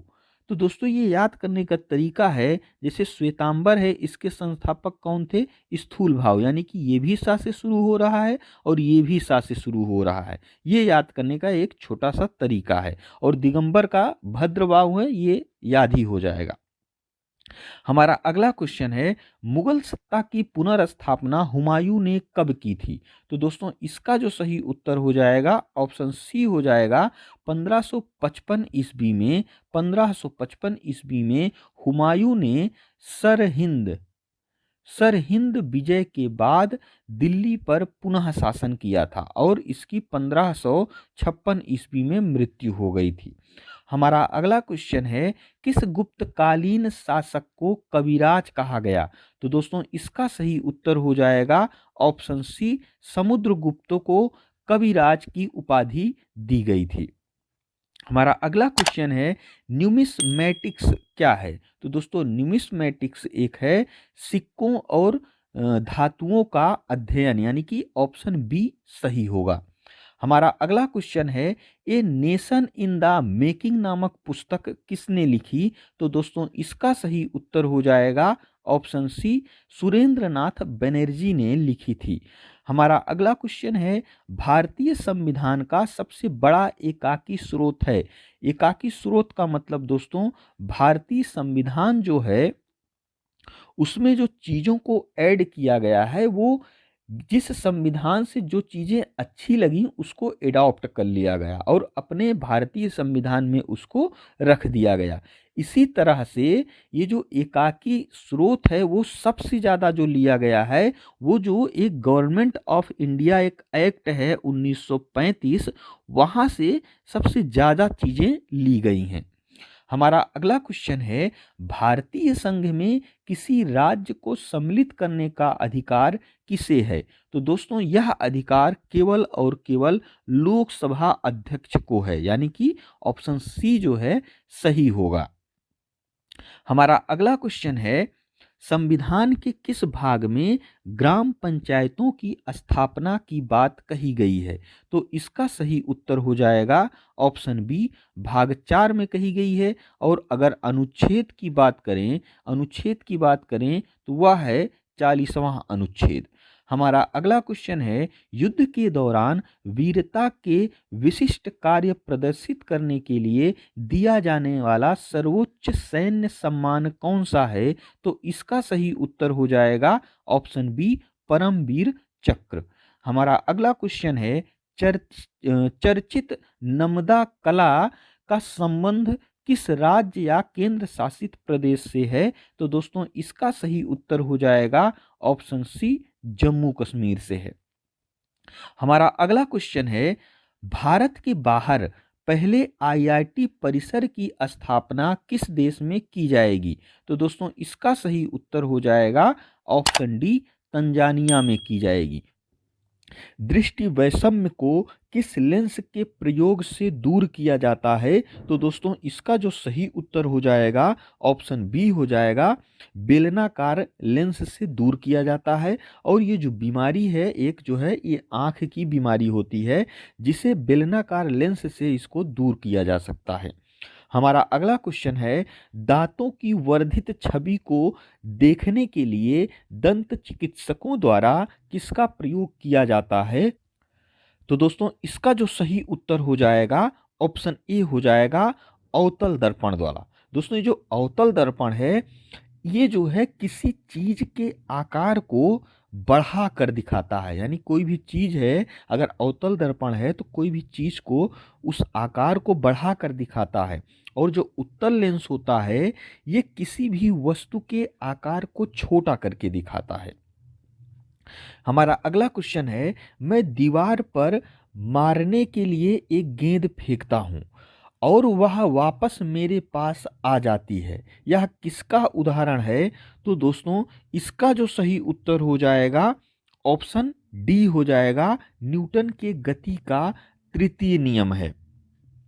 और दोस्तों इस नियम को क्रिया प्रतिक्रिया के नाम से भी जाना जाता है। इस नियम के अनुसार दोस्तों प्रत्येक क्रिया के बराबर, यानी कि अगर आप कोई भी क्रिया करते हैं उस क्रिया के बराबर ही लेकिन उसके विपरीत दिशा में प्रतिक्रिया होती है। यानी कि जैसे बंदूक होती है, बंदूक से अगर आप जो है गोली चलाते हैं तो देखिए वो जो बंदूक होती है वो आपको पीछे झटका देती है, यानी कि जो गोली होती है वो तो आगे निकलती है, वो जिस रफ्तार में निकलती है उतने ही वेग से वो पीछे भी धक्का देती है, यानी कि ये विपरीत हुआ। तो इसलिए इसका जो सही उत्तर हो जाएगा ऑप्शन डी हो जाएगा। हमारा अगला क्वेश्चन है, फलों को पकाने के लिए कौन सी गैस प्रयुक्त की जाती है?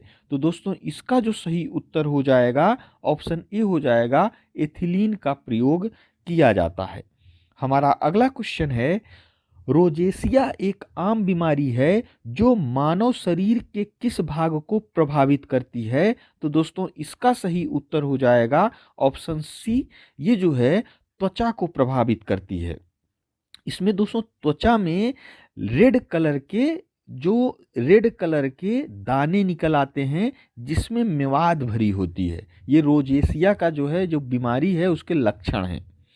हमारा अगला क्वेश्चन है, ऐसा कौन सा पर्यावरण पुरस्कार है जो पर्यावरण एवं वन मंत्रालय भारत सरकार द्वारा स्थापित है और यह उन व्यक्तियों और संगठनों को प्रदान किया जाता है जिन्होंने पर्यावरण संरक्षण और सुधार के क्षेत्र में महत्वपूर्ण और उत्कृष्ट योगदान दिया है? तो दोस्तों इसका जो सही उत्तर हो जाएगा ऑप्शन डी हो जाएगा, इंदिरा गांधी पर्यावरण पुरस्कार। हमारा अगला क्वेश्चन है, निम्नलिखित में से कौन चिपको आंदोलन के साथ जुड़ा हुआ था? तो दोस्तों इसका सही उत्तर हो जाएगा ऑप्शन डी हो जाएगा, ए और बी, यानी कि इसमें जो हैं ये सुंदरलाल हुगड़ा थे और चंडी प्रसाद भट्ट थे। हमारा अगला क्वेश्चन है, भीतरी स्तंभ शिलालेख गुप्त साम्राज्य के शासन काल के समय की है, यह किस शासक से संबंधित है? तो दोस्तों इसका सही उत्तर हो जाएगा ऑप्शन बी, स्कंदगुप्त से संबंधित है। हमारा अगला क्वेश्चन है, भारत में मूर्ति पूजा कब शुरू हुई थी? तो दोस्तों इसका सही उत्तर हो जाएगा, आर्यों के काल से पूर्व से ही भारत में मूर्ति पूजा की शुरुआत हुई थी।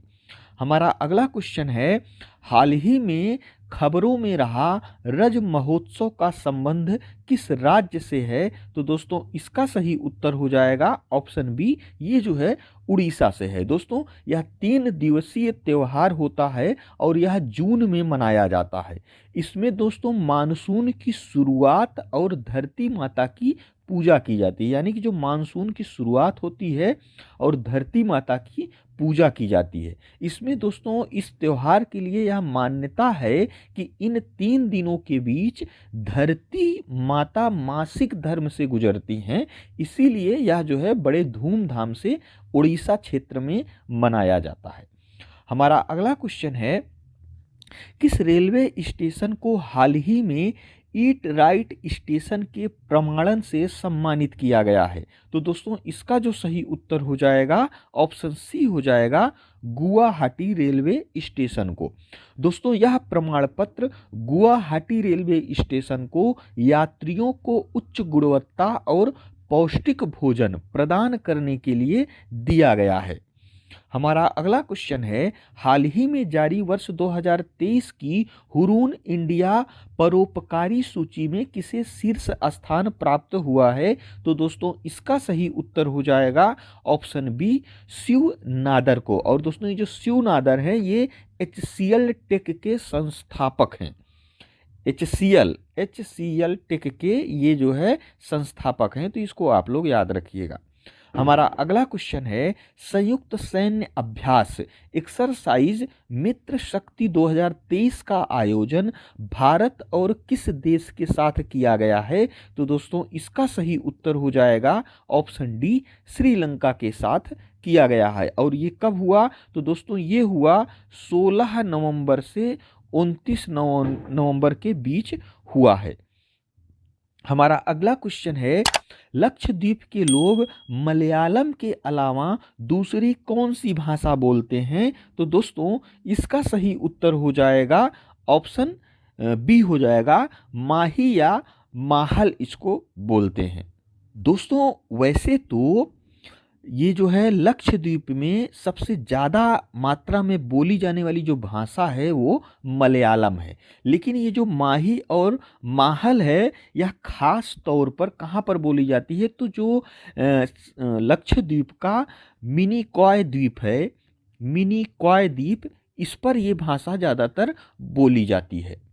हमारा अगला क्वेश्चन है, निम्न में से पंजाब का कौन सा प्रसिद्ध वाद्य यंत्र लकड़ियों की कई छड़ियों से मिलकर बना होता है? तो दोस्तों इसका सही उत्तर हो जाएगा ऑप्शन बी, ये जो है चिक्की कहलाता है। और ये लगभग 14-15 लकड़ियों से मिलकर यह वाद्य यंत्र बनता है।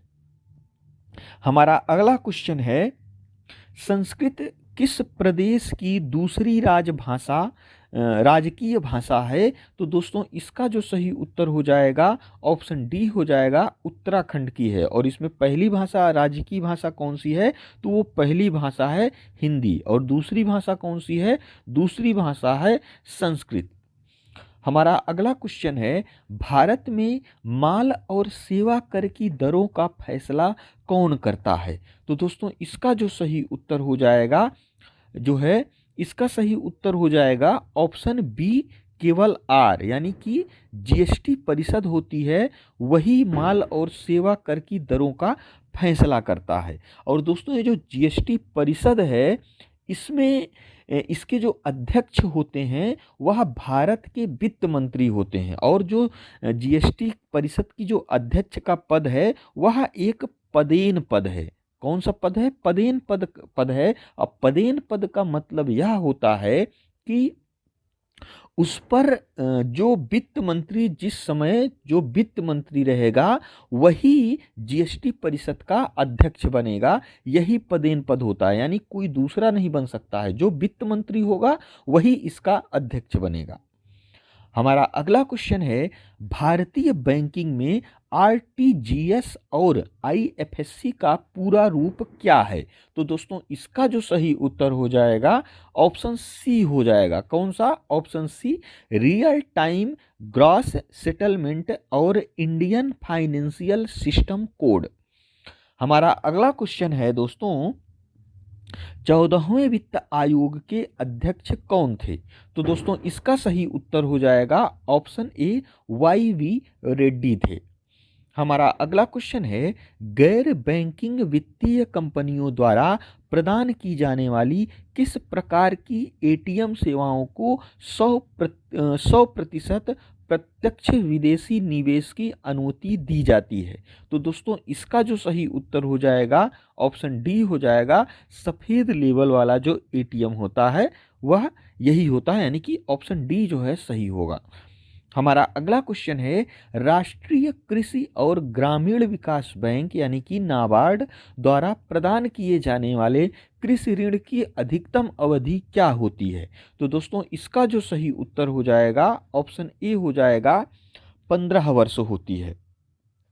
हमारा अगला क्वेश्चन है, कॉफी का मूल स्थान निम्नलिखित में से कौन सा देश है? यानी कि जो कॉफी है उसका जन्म कहाँ हुआ था? तो दोस्तों इसका जो सही उत्तर हो जाएगा ऑप्शन ए हो जाएगा, इथियोपिया में हुआ था। लेकिन दोस्तों अगर पूछा जाए कि कॉफी का उत्पादन जो सबसे ज़्यादा होता है वो कहाँ होता है, तो वह होता है ब्राज़ील में। और ये दूसरे स्थान पर कौन है? तो दूसरे स्थान पर है दोस्तों वियतनाम। लेकिन अगर गुणवत्ता की बात करें कि किस देश में सबसे अच्छी गुणवत्ता वाली कॉफ़ी जो है उत्पादित होती है, तो भी इसका आंसर क्या हो जाएगा? इथियोपिया। तो इसको आप लोग याद रखिएगा। हमारा अगला क्वेश्चन है, मौद्रिक नीति समिति के पदेन अध्यक्ष कौन हैं? तो दोस्तों इसका जो सही उत्तर हो जाएगा ऑप्शन ए हो जाएगा, भारतीय रिजर्व बैंक के गवर्नर। यानी कि ये भी एक पदेन पद है। ये जो है पदेन पद का मतलब क्या होता है? जो भी गवर्नर जनरल वही मौद्रिक नीति समिति का अध्यक्ष भी होगा। हमारा अगला क्वेश्चन है, भारत के आर्थिक विकास के लिए शहरीकरण किस पंचवर्षीय योजना का उद्देश्य था? तो दोस्तों इसका जो सही उत्तर हो जाएगा ऑप्शन ए हो जाएगा, 11वीं पंचवर्षीय योजना। हमारा अगला क्वेश्चन है, किस प्रमुख देश की पूंजी भारतीय पूंजी बाजार चल निधि को चलाने वाली है? तो दोस्तों इसका जो सही उत्तर हो जाएगा ऑप्शन सी हो जाएगा, संयुक्त राज्य अमेरिका। ऐसा क्यों है दोस्तों? तो दोस्तों ऐसा इसीलिए है क्योंकि यूएसए यानी कि अमेरिका उन देशों में शामिल है जहां से जो भारतीय बाजार हैं उन भारतीय बाजारों में बहुत अधिक मात्रा में निवेश होता है। कहां से? अमेरिका से। इसीलिए ऐसा है। और दोस्तों इसमें एक शब्द आया है चल निधि। चल निधि क्या होती है? तो चल निधि ऐसी निधि होती है जो नकदी के रूप में आपके पास हो। ये आपको थोड़ा कम समझ में आया होगा। एक एग्जाम्पल से इसको समझते हैं। जैसे चल निधि का मतलब होता है जिसमें जितनी ज़्यादा लिक्विडिटी होगी वह उतना ही ज़्यादा चल निधि होगा। आप एक एग्जाम्पल से समझिए। मान के चलिए 1 करोड़ रुपए का आपके पास एक मकान है। ठीक, एक मकान है और 1 करोड़ रुपए आपके पास कैश पैसा है। तो इसमें अगर तुलना किया जाए कि इसमें लिक्विडिटी किसमें सबसे ज़्यादा होगी, तो कैश में लिक्विडिटी सबसे ज़्यादा होगी, मकान में लिक्विडिटी कम होगी। ऐसा क्यों है? जैसे आपको कोई सामान खरीदना है 1 करोड़ रुपए में, ठीक है, और 1 करोड़ रुपए में अगर कोई सामान खरीदना है तो अगर आप उस व्यक्ति को 1 करोड़ रुपए कैश दे देंगे तो वह व्यक्ति आपसे बिना कुछ सवाल किए सामान दे देगा। लेकिन अगर आप उसको ये कहेंगे कि आप हमें सामान दे दो, हमसे 1 करोड़ रुपए का मकान ले लो, तो हो सकता हो वह व्यक्ति आपको मना कर दे। तो इसीलिए ऐसा जो है यहाँ पे क्या है कि जो कैश है उसकी लिक्विडिटी ज़्यादा होती है। यानी ये जो है चल निधि में आएगा जो आपके पास कैश है। हालांकि उम्मीद करते हैं कि आपको ये समझ में आ गया होगा। हमारा अगला क्वेश्चन है, टर्फ रॉक किसका एक उदाहरण है? तो दोस्तों इसका जो सही उत्तर हो जाएगा ऑप्शन सी हो जाएगा, अग्निमय चट्टानों का, यानी कि या फिर आग्नेय चट्टानों का, दोनों एक ही चीज हुआ। हमारा अगला क्वेश्चन है, अंटार्कटिका का सबसे ऊंचा शिखर कौन सा है? तो दोस्तों इसका जो सही उत्तर हो जाएगा ऑप्शन डी हो जाएगा, विंसन मैसिफ है। हमारा अगला क्वेश्चन है, बिरहोर वन्य आदिवासी हैं जो परंपरागत रूप से खाना बदोश हैं, वे मुख्यतः निम्न में से किस भारतीय राज्य में रहते हैं? तो दोस्तों इसका जो सही उत्तर हो जाएगा ऑप्शन ए हो जाएगा, जो झारखंड राज्य है इसमें जो छोटा नागपुर क्षेत्र है उधरी तरफ ये आदिवासी बिरहोर पाए जाते हैं। और दोस्तों इसमें एक शब्द आया है खानाबदोश। खानाबदोश का दोस्तों मतलब यह होता है ऐसी जनजाति या ऐसी आदिवासी जो एक जगह नहीं रुकते हैं। जैसे जो है पहाड़ों पे चल रहे हैं, आज अगर यहाँ रुक गए तो यहाँ ये लोग कुछ दिन रहेंगे, 2-4 दिन रहेंगे, उसके बाद फिर यहाँ से चले जाएंगे, आगे बढ़ जाएंगे, आगे फिर कहीं रुकेंगे। हमारा लोग का क्या है दोस्तों, हम लोग अस्थाई हैं, एक जगह जहाँ पे हैं वहीं पे रहेंगे हमेशा। ठीक, ये जो है एक जगह नहीं टिकते हैं, इसीलिए ये जो है खानाबदोश कहलाते हैं। हमारा अगला क्वेश्चन है निम्नलिखित में कौन संघनन नहीं है। इसमें से कौन संघनन नहीं है? ओस, कोहरा, धुआं, पाला, मेघ, वर्षा। तो दोस्तों इसका जो सही उत्तर हो जाएगा धुआं हो जाएगा, यानी कि ऑप्शन सी हो जाएगा धुआं। इसमें दोस्तों हम लोग समझ लेते हैं संघनन क्या होता है। संघनन क्या होता है? तो दोस्तों द्रव से गैस बनने की जो प्रक्रिया होती है, यानी अगर द्रव काफी द्रव है, इससे जो गैस बनेगी, इस प्रक्रिया को हम लोग बोलते हैं क्या? वाष्पन बोलते हैं, वाष्पन। लेकिन इसी प्रक्रिया को यदि उल्टा कर दिया जाए, यानी गैस से द्रव जो बनने की प्रक्रिया है वही संघनन कहलाती है। इसमें अगर हम लोग देखें तो जैसे जो ओस होती है, देखिए इसमें जो है जल की मात्रा अधिक होती है। कोहरा जो होता है इसमें देखिए इसमें भी जल की मात्रा अधिक होती है। पाला हो गया, मेघ हो गया, वर्षा, तो इसीलिए इसका जो सही उत्तर हो जाएगा ऑप्शन सी हो जाएगा धुआं। अगला क्वेश्चन है एशिया में तीसरा सबसे अधिक आबादी वाला देश कौन सा है? तो दोस्तों इसका जो सही उत्तर हो जाएगा ऑप्शन डी हो जाएगा इंडोनेशिया। दोस्तों अभी तक जो था जो है चीन सबसे बड़ा आबादी वाला देश था दुनिया में, लेकिन अभी क्या है 2023 से यह जो है अब नंबर 1 पे जनसंख्या में भारत आ गया है और चीन दूसरे नंबर पर आ गया है, और तीसरा नंबर पर जो है एशिया में कौन है? वो है इंडोनेशिया। हमारा अगला क्वेश्चन है मृदा जिसमें मुख्य रूप से पोटाश की कमी है उत्तर प्रदेश के किस जिले में पाई जाती है? तो दोस्तों इसका जो सही उत्तर हो जाएगा ऑप्शन ए हो जाएगा जौनपुर क्षेत्र में पाई जाती है। हमारा अगला क्वेश्चन है मुरादाबाद किस कार्य हेतु प्रसिद्ध है और उसने विश्व भर में हस्तकला उद्योग में अपना आला स्थान बनाया है? तो दोस्तों इसका जो सही उत्तर हो जाएगा ऑप्शन ए हो जाएगा मुरादाबाद पीतल कार्य के लिए प्रसिद्ध है। हमारा अगला क्वेश्चन है उत्तर प्रदेश पुलिस भर्ती एवं प्रोन्नति बोर्ड द्वारा कांस्टेबल सिविल पुलिस की नियुक्ति में शारीरिक क्षमता परीक्षा में पुरुष अभ्यर्थियों को दौड़ने की जरूरत होती है, यानी कितना दौड़ने की जरूरत होती है? तो दोस्तों इसका जो सही उत्तर हो जाएगा ऑप्शन ए हो जाएगा 25 मिनट में 4.8 किलोमीटर दौड़ना होता है। हमारा अगला क्वेश्चन है संयुक्त राष्ट्र द्वारा मानवाधिकार दिवस के रूप में निम्नलिखित में से कौन सा दिन मनाया जाता है? तो दोस्तों इसका जो सही उत्तर हो जाएगा ऑप्शन सी हो जाएगा 10 दिसंबर को मनाया जाता है। हमारा अगला क्वेश्चन है ठाणे में मानवाधिकार संरक्षण के लिए आप किस प्रकार कार्य करेंगे?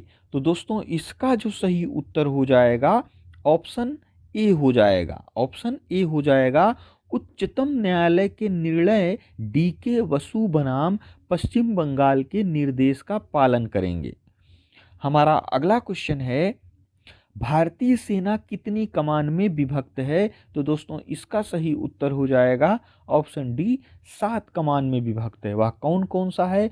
तो उत्तरी कमान, दक्षिणी कमान, पूर्वी कमान, पश्चिमी कमान, मध्य कमान, दक्षिण पश्चिम कमान और एक प्रशिक्षण कमान में विभक्त है, यानी कि कुल 7 जो है कमान में विभक्त हैं। हमारा अगला क्वेश्चन है पहला सार्क व्यापार मेला निम्नलिखित में से किस शहर में आयोजित किया गया था? तो दोस्तों इसका जो सही उत्तर हो जाएगा ऑप्शन ए हो जाएगा नई दिल्ली में किया गया था। हमारा अगला क्वेश्चन है, वर्ष 2017 में रेलवे और सामान्य बजट को संयुक्त रूप से पेश करने वाले पहले वित्त मंत्री कौन बने? तो दोस्तों इसका जो सही उत्तर हो जाएगा ऑप्शन बी हो जाएगा अरुण जेटली। पहले दोस्तों जो आम बजट था और जो रेल बजट था यह अलग अलग आता था, लेकिन 2017 से ये दोनों एक कर दिया गया। फ्रैंक व्हिटल द्वारा निम्न में से किसका आविष्कार किया गया है? तो दोस्तों इसका जो सही उत्तर हो जाएगा ऑप्शन डी हो जाएगा, जेट इंजन का आविष्कार इनके द्वारा किया गया है। और फ्रैंक व्हिटल जो हैं दोस्तों, ये जो है इंग्लैंड के जो वायुसेना अधिकारी थे। और दोस्तों बाकी विद्युत चुंबकत्व, बेंजीन तरल गैस और ऑप्टिकल ग्लास, विद्युतीय प्रवाह प्रेरण, ये तीनों का जो आविष्कार किया है वो किया है माइकल फैराडे ने।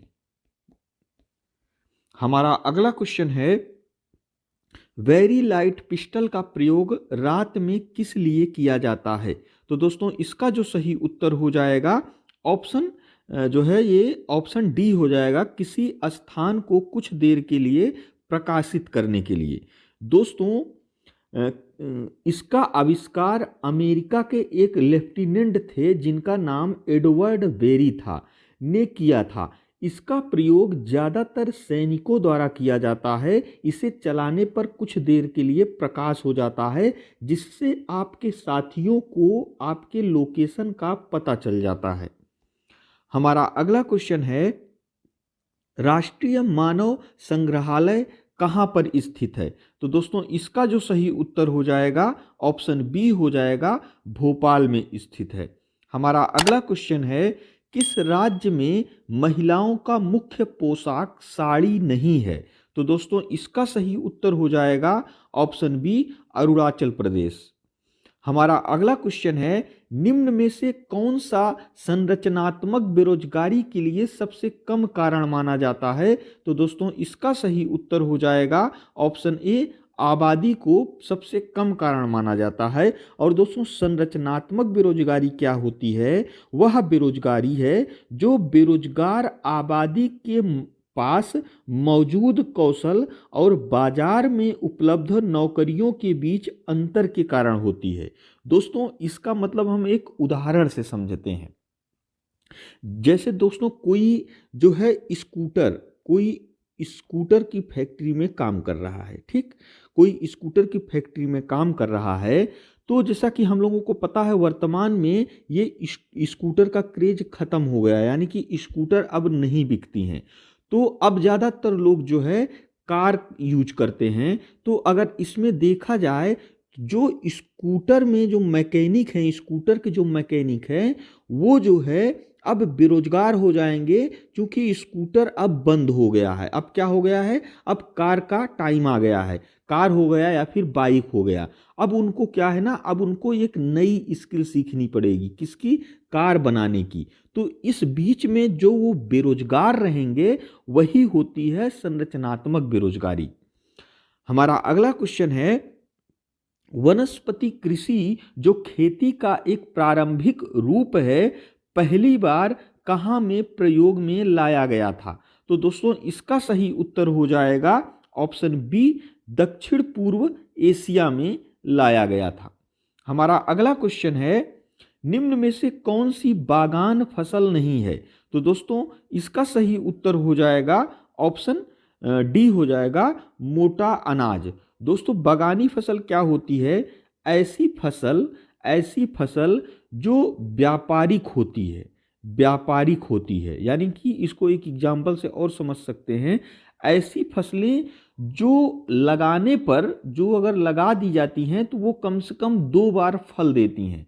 जैसे अगर हम लोग मान के चलिए एक जो है कोई फल लगा देते हैं, अमरूद का पेड़ लगा देते हैं, वो ऐसा नहीं है एक बार फल दे के ख़त्म हो जाएगा, वो बार बार फल देगा। इसमें जो है सब्जियां आती हैं, फल आते हैं और सारे मसाले आते हैं। ये सारी जो चीज़ें होती हैं वो बागान फसल में आती हैं।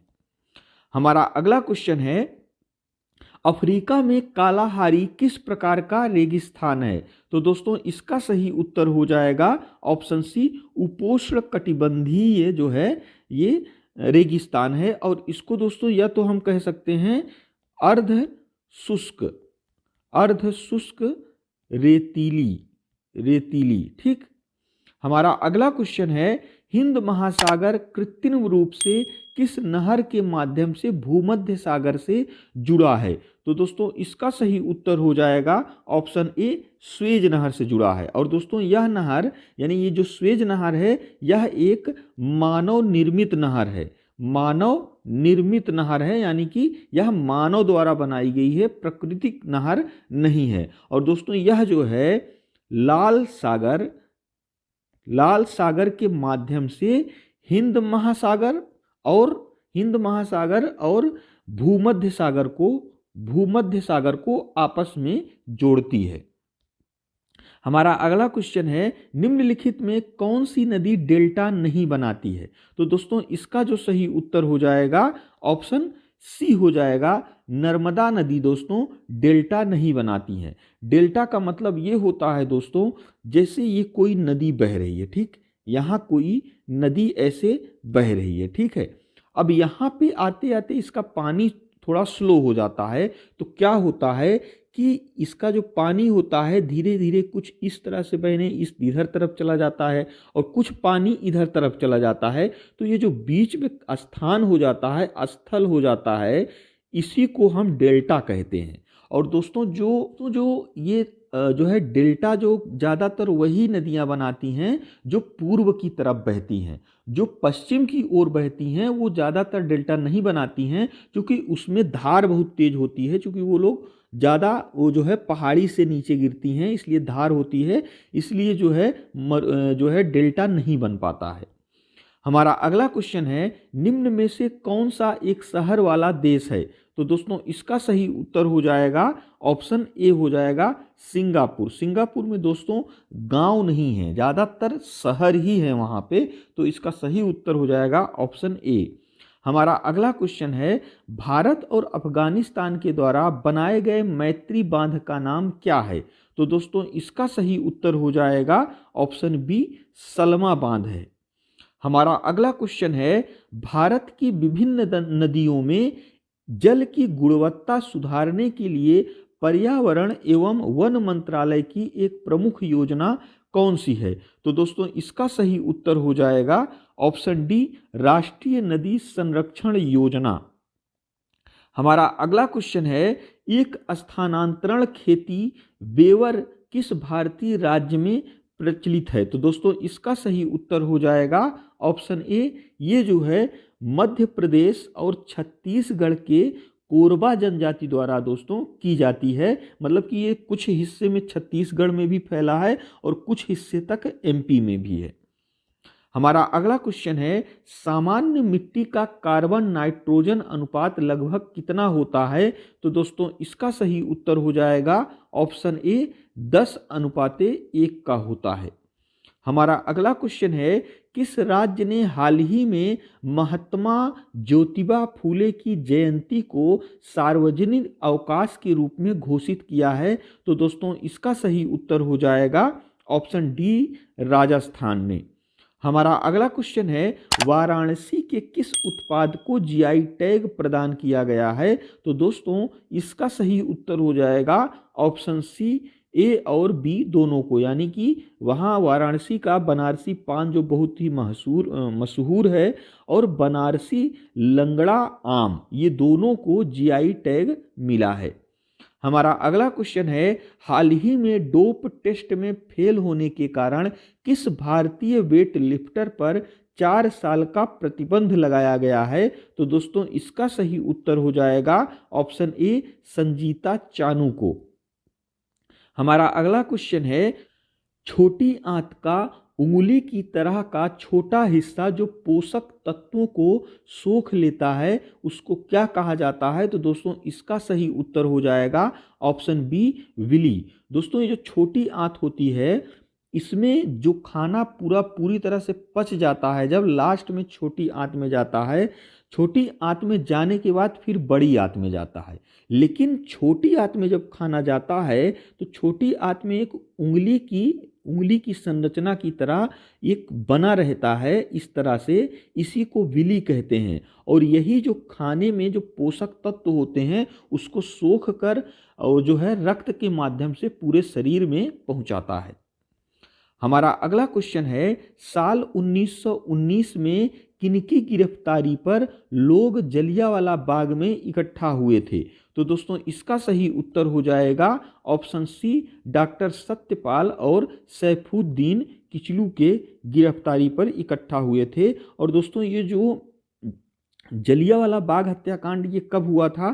तो ये हुआ था 13 अप्रैल 1919 में हुआ था। और जलियांवाला बाग कहाँ पर है? तो यह पंजाब में पड़ता है। 1946 में निम्नलिखित में से किस भारतीय राज्य में एक महत्वपूर्ण किसान आंदोलन तेभागा आंदोलन शुरू किया गया था? तो दोस्तों इसका सही उत्तर हो जाएगा ऑप्शन बी, बंगाल क्षेत्र में जो है प्रारंभ किया था। और दोस्तों तेभागा आंदोलन में किसानों द्वारा लगान को घटाकर 1/3 करने की मांग की गई थी। और दोस्तों इस जो है आंदोलन का जो नेतृत्व किया था वो किया था कंपाराम सिंह ने। तो इसको आप लोग याद रखिएगा।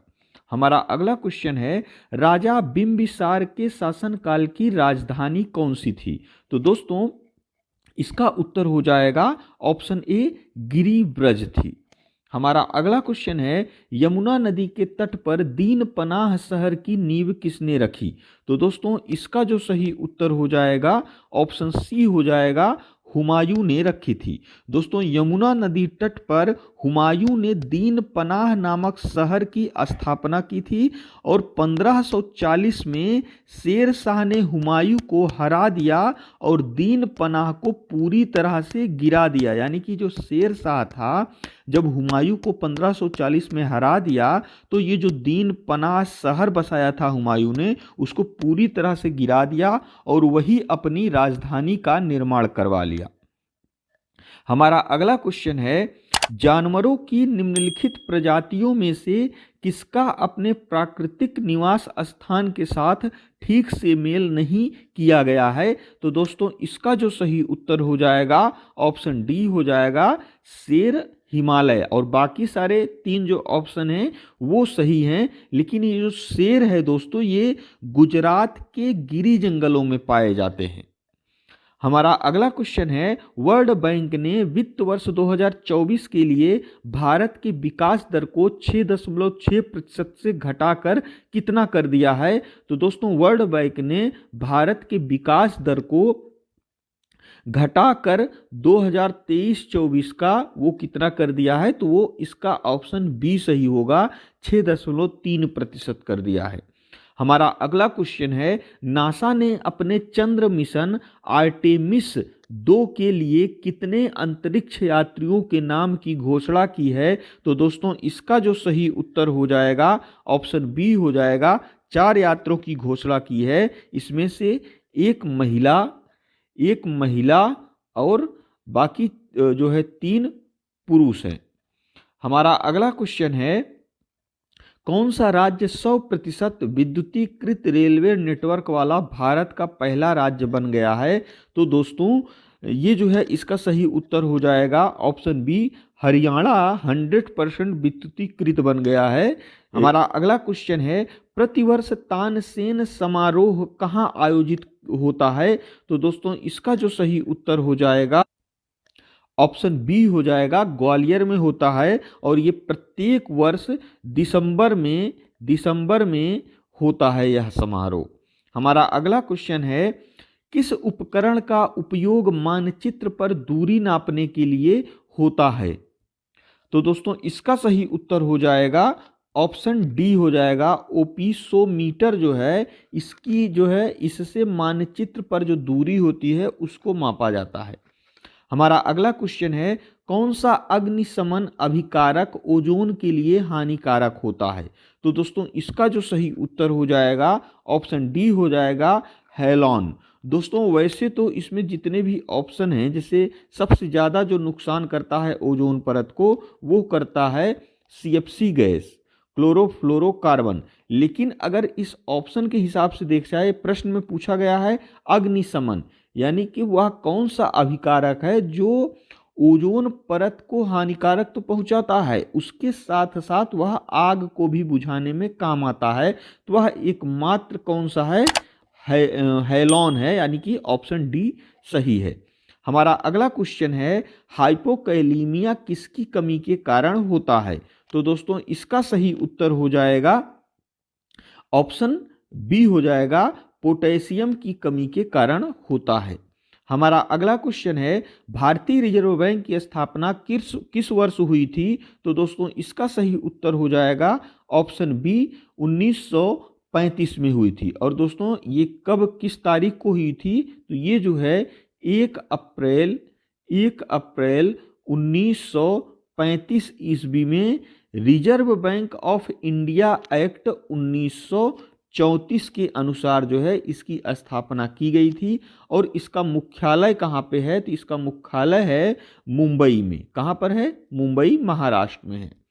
हमारा अगला क्वेश्चन है, भारत के कौन से राज्य में सबसे अधिक सिंचित क्षेत्र है? तो दोस्तों इसका सही उत्तर हो जाएगा ऑप्शन बी, उत्तर प्रदेश है। और दोस्तों इसमें से जो है कई क्वेश्चन इस तरह के बनते हैं, जैसे अगर पूछा जाए सर्वाधिक सिंचित राज्य कौन सा है, तो इसका उत्तर हो जाएगा उत्तर प्रदेश। लेकिन अगर यही पूछे कि सर्वाधिक सिंचित प्रतिशत में कौन सा राज्य सबसे ज्यादा है, तो इसका उत्तर हो जाएगा पंजाब। और दोस्तों सर्वाधिक असिंचित राज्य कौन सा है?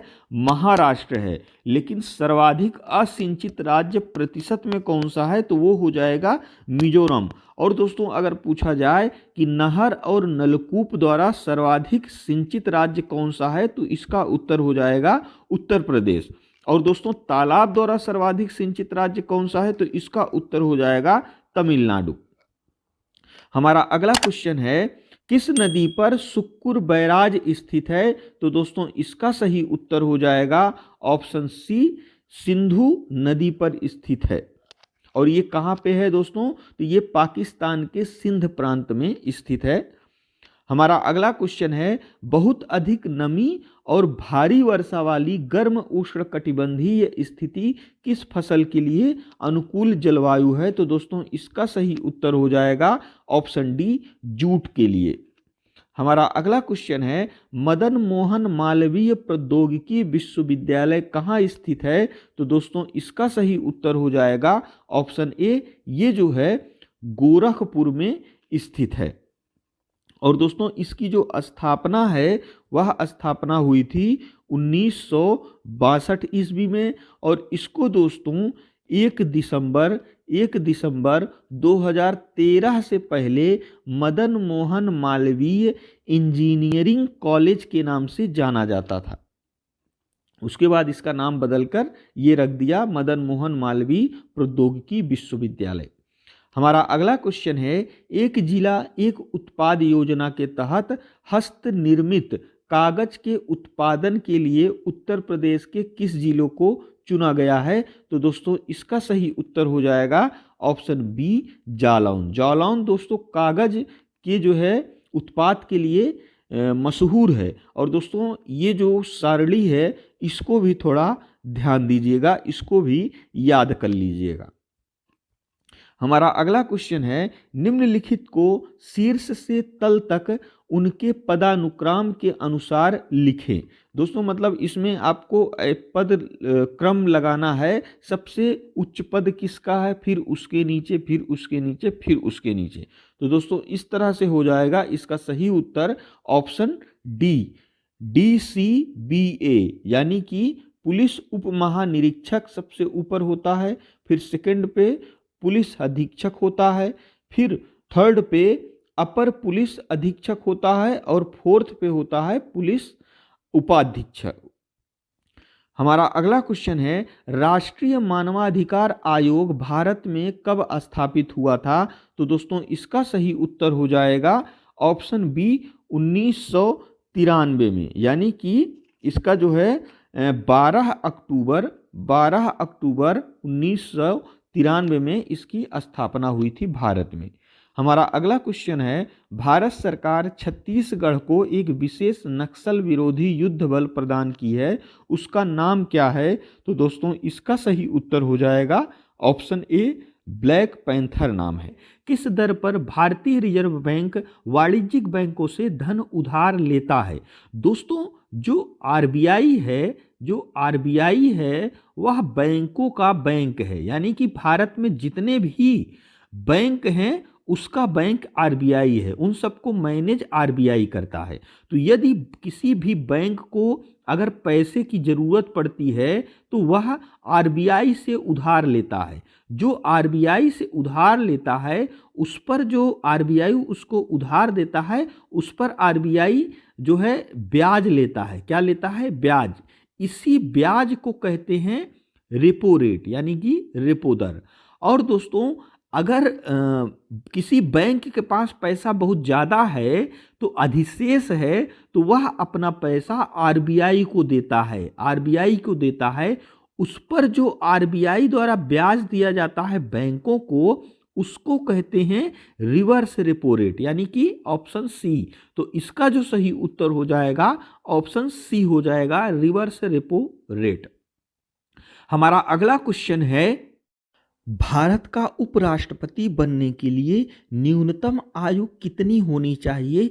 तो दोस्तों इसका सही उत्तर हो जाएगा ऑप्शन सी, 35 वर्ष होनी चाहिए। हमारा अगला क्वेश्चन है, निम्नलिखित में से कौन सा न्यायिक आदेश उच्च न्यायालय द्वारा किसी व्यक्ति की किसी सार्वजनिक कार्यालय पर अधिकार करने से रोकने के लिए जारी किया जाता है? तो दोस्तों इसका जो सही उत्तर हो जाएगा ऑप्शन डी हो जाएगा, अधिकार परीक्षा। और दोस्तों अगर हम अधिकार परीक्षा की बात करें तो कभी कभी क्वेश्चन आ जाता है कि अधिकार परीक्षा का अर्थ क्या होता है? तो इसका अर्थ होता है किस अधिकार से। इसको भी हम आपको समझाएंगे तो इसका मतलब आपको समझ में आ जाएगा।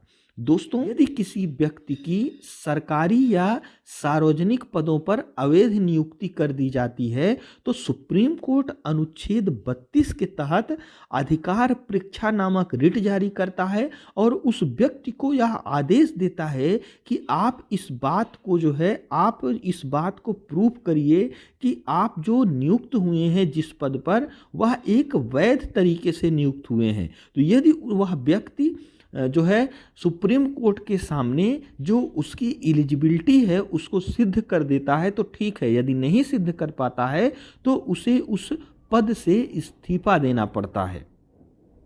हमारा अगला क्वेश्चन है, चंद्रगुप्त मौर्य का पुत्र कौन था? तो दोस्तों इसका सही उत्तर हो जाएगा ऑप्शन ए, बिंदुसार था। और दोस्तों जो अशोक है ये अशोक बिंदुसार का पुत्र था। हमारा अगला क्वेश्चन है, भारत में तुगलक वंश के बाद कौन सा वंश शासन में आता है? तो दोस्तों इसका सही उत्तर हो जाएगा ऑप्शन डी, सैयद वंश आता है। दोस्तों इसमें अगर देखें तो पहले स्थान पर आता है गुलाम वंश। कौन आता है?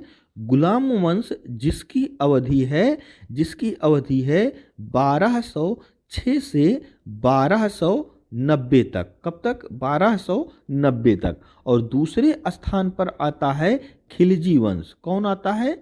खिलजी वंश, जिसकी जो समय अवधि है वह है 1290 से 1320 के बीच में है। और तीसरे स्थान पर कौन आता है? तीसरे स्थान पर आता है तुगलक वंश। इसकी जो समयावधि है वह 1320 से 1414 है। और दोस्तों चौथे नंबर पर आता है सैयद वंश। कौन आता है? सैयद वंश। इसकी जो समयावधि है वह है 1414 से 1451 के बीच में। और दोस्तों पांचवा जो आता है वह आता है लोदी वंश। कौन आता है? लोदी वंश। इसकी समयावधि है 1451 से 1526 ईस्वी तक। तो दोस्तों जो दिल्ली सल्तनत था उस पर इन 5 वंश ने जो है शासन किया था। लास्ट जो वंश था वह था लोदी वंश। इसके बाद 1526 ईस्वी से मुगल जो वंश है वह आ जाता है जो दिल्ली पर राज करता है। हमारा अगला क्वेश्चन है, किस ग्रह को बौना ग्रह माना जाता है? तो दोस्तों इसका सही उत्तर हो जाएगा ऑप्शन सी, प्लूटो को दोस्तों 2006 में एक बौने ग्रह के रूप में घोषित किया गया था। हमारा अगला क्वेश्चन है, बलुआ पत्थर किस प्रकार की चट्टान है? तो दोस्तों इसका सही उत्तर हो जाएगा ऑप्शन डी, अवसादी चट्टान है। हमारा अगला क्वेश्चन है, गेहूं एक प्रकार का मतलब क्या है? तो दोस्तों इसका जो सही उत्तर हो जाएगा ऑप्शन बी हो जाएगा, एक प्रकार की औषधि है दोस्तों। और इसका जो गेहूं का जो वैज्ञानिक नाम है वह है ट्रिटिकम। क्या नाम है? Triticum, triticum aestivum. क्या है? एस्टिवूम, इसका दोस्तों गेहूं का ये वैज्ञानिक नाम है। हमारा अगला क्वेश्चन है, सांप, कछुआ, छिपकली तथा मगरमच्छ जंतुओं की किस श्रेणी में आते हैं? तो दोस्तों इसका जो सही उत्तर हो जाएगा ऑप्शन बी हो जाएगा, सरीसृप में आते हैं। हमारा अगला क्वेश्चन है, मृदा में जल तनाव मापने के लिए प्रयोग किए जाने वाले यंत्र को क्या कहा जाता है? तो दोस्तों इसका सही उत्तर हो जाएगा ऑप्शन डी, तनाव मापी कहा जाता है। और दोस्तों अगर इंग्लिश में इसकी बात करें तो इंग्लिश में इसको कहते हैं टेंसियोमीटर। क्या कहते हैं? Tensiometer, tensiometer. दोस्तों इसके द्वारा मिट्टी की जो नमी होती है उसके तनाव को मापा जाता है। हमारा अगला क्वेश्चन है, बल का इसाई मात्रक क्या है? तो इसका सही उत्तर हो जाएगा ऑप्शन बी, न्यूटन है। हमारा अगला क्वेश्चन है, निम्नलिखित में से कौन सा एक बुरा ऊष्मा परिचालक है? इसका जो दोस्तों सही उत्तर हो जाएगा ऑप्शन बी हो जाएगा, सीसा। हमारा अगला क्वेश्चन है, निम्नलिखित में से कौन कंप्यूटर से अस्थायी रूप से डाटा संचित करता है? तो दोस्तों इसका सही उत्तर हो जाएगा ऑप्शन डी हो जाएगा, रोम जो है अस्थायी डाटा को संचित करता है। हमारा अगला क्वेश्चन है, जंग लगना किसका उदाहरण है? तो दोस्तों इसका सही उत्तर हो जाएगा ऑप्शन सी हो जाएगा, रेडॉक्स अभिक्रिया यानी कि ऑक्सीकरण और अपचयन। तो दोस्तों हमारा अगला क्वेश्चन है, एशिया के सबसे बड़े ट्यूलिप गार्डन का नाम क्या है जो जम्मू कश्मीर में है? तो दोस्तों इसका सही उत्तर हो जाएगा option C, Indira Gandhi memorial. हमारा अगला क्वेश्चन है, नीति आयोग का निर्माण निम्नलिखित में से किस संस्था के स्थान पर किया गया है? तो दोस्तों इसका सही उत्तर हो जाएगा ऑप्शन ए, योजना आयोग के स्थान पर। और इसकी स्थापना हुई थी 1950 में और 1 जनवरी 2015 को इसका जो है इसकी जगह पर नीति आयोग की स्थापना कर दी गई थी।